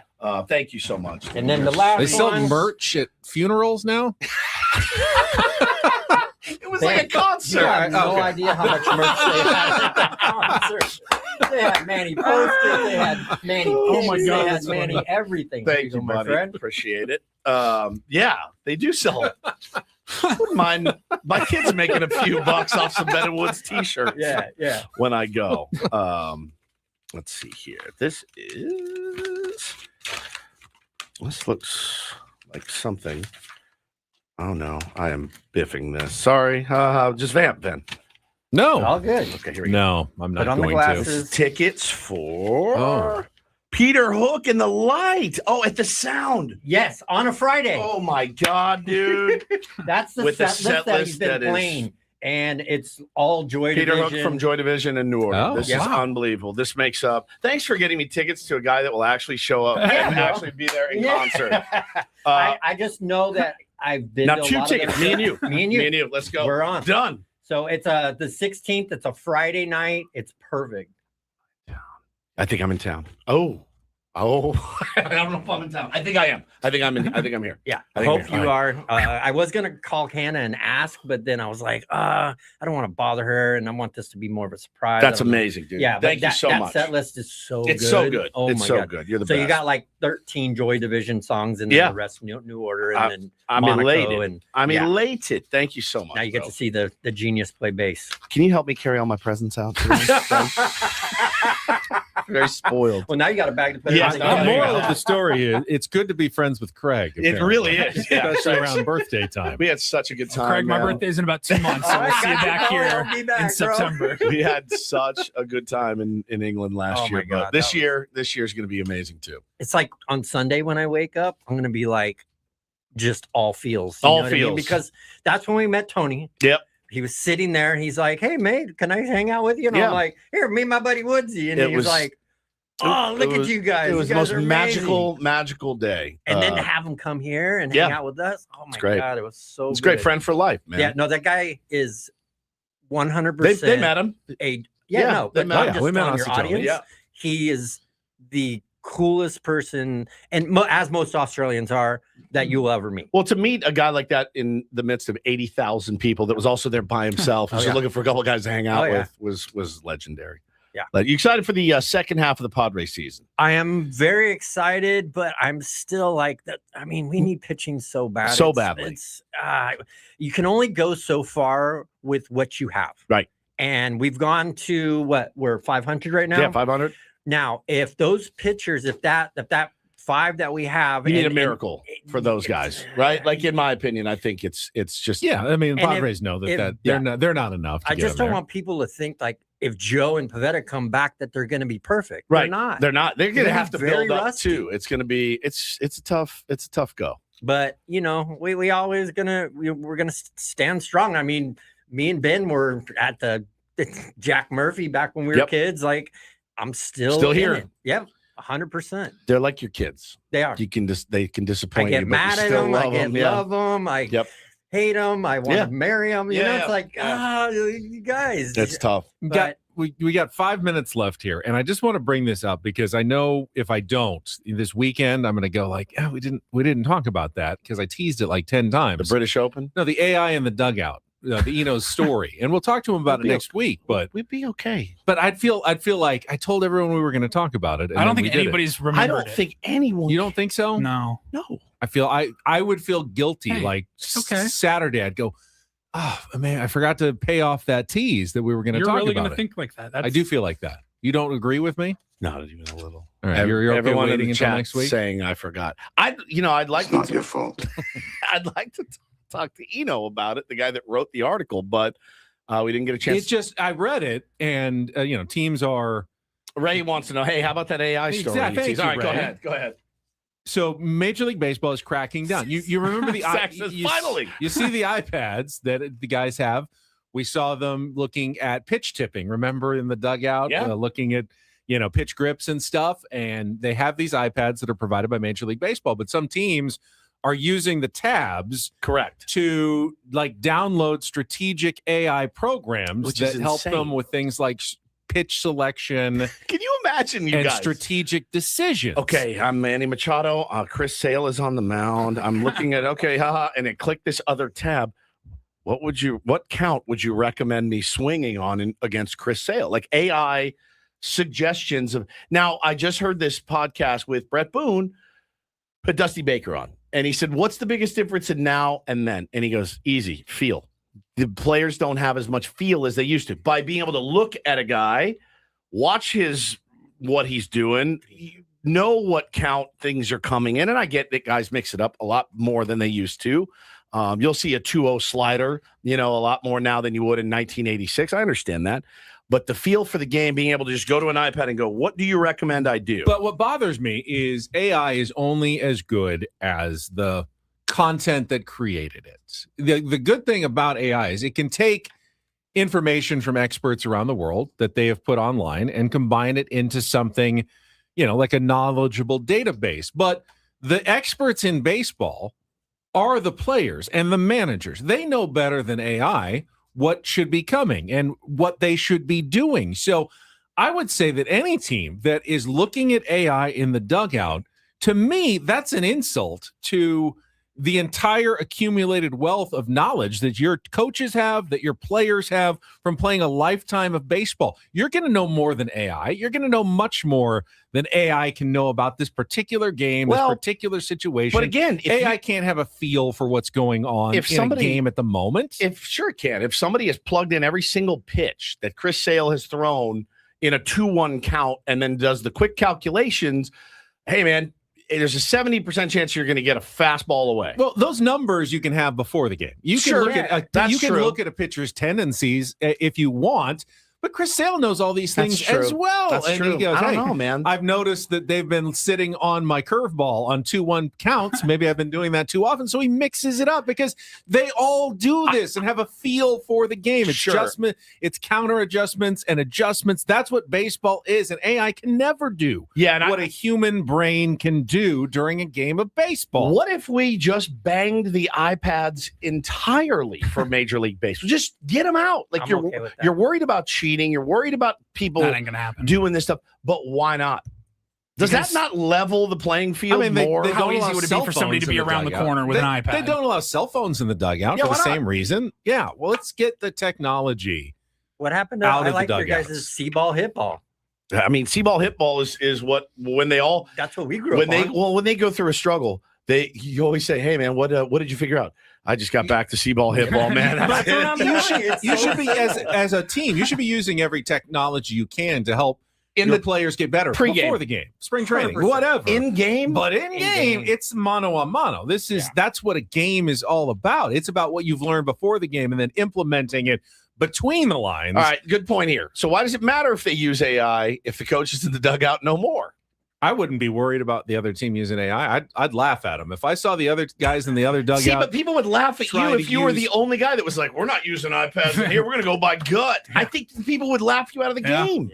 I really do. Don't you agree? I don't think you get hired. Bro, like, what if the Padres like, we don't have a traject machine. We do front flip. Right. We'd be raging. We got some tees that are awesome. We got tees. We would be losing our minds. We can talk about this I'm Monday. okay with soft toss. I love soft toss, Like, but soft toss to me, we like gotta- when I coached, was the key. we got to talk about this Monday. We will. more. And we'll have a whole weekend of games against the Kansas City Royals to discuss. Hope everybody has a great weekend. We will talk to you Monday morning at 6 a.m. For Paulie Reindl, Stephen Woods, I'm Ben Higgins, Braden and Frank coming up next on San Diego's #1 sports station, 97.3 The Fan. So long, everybody.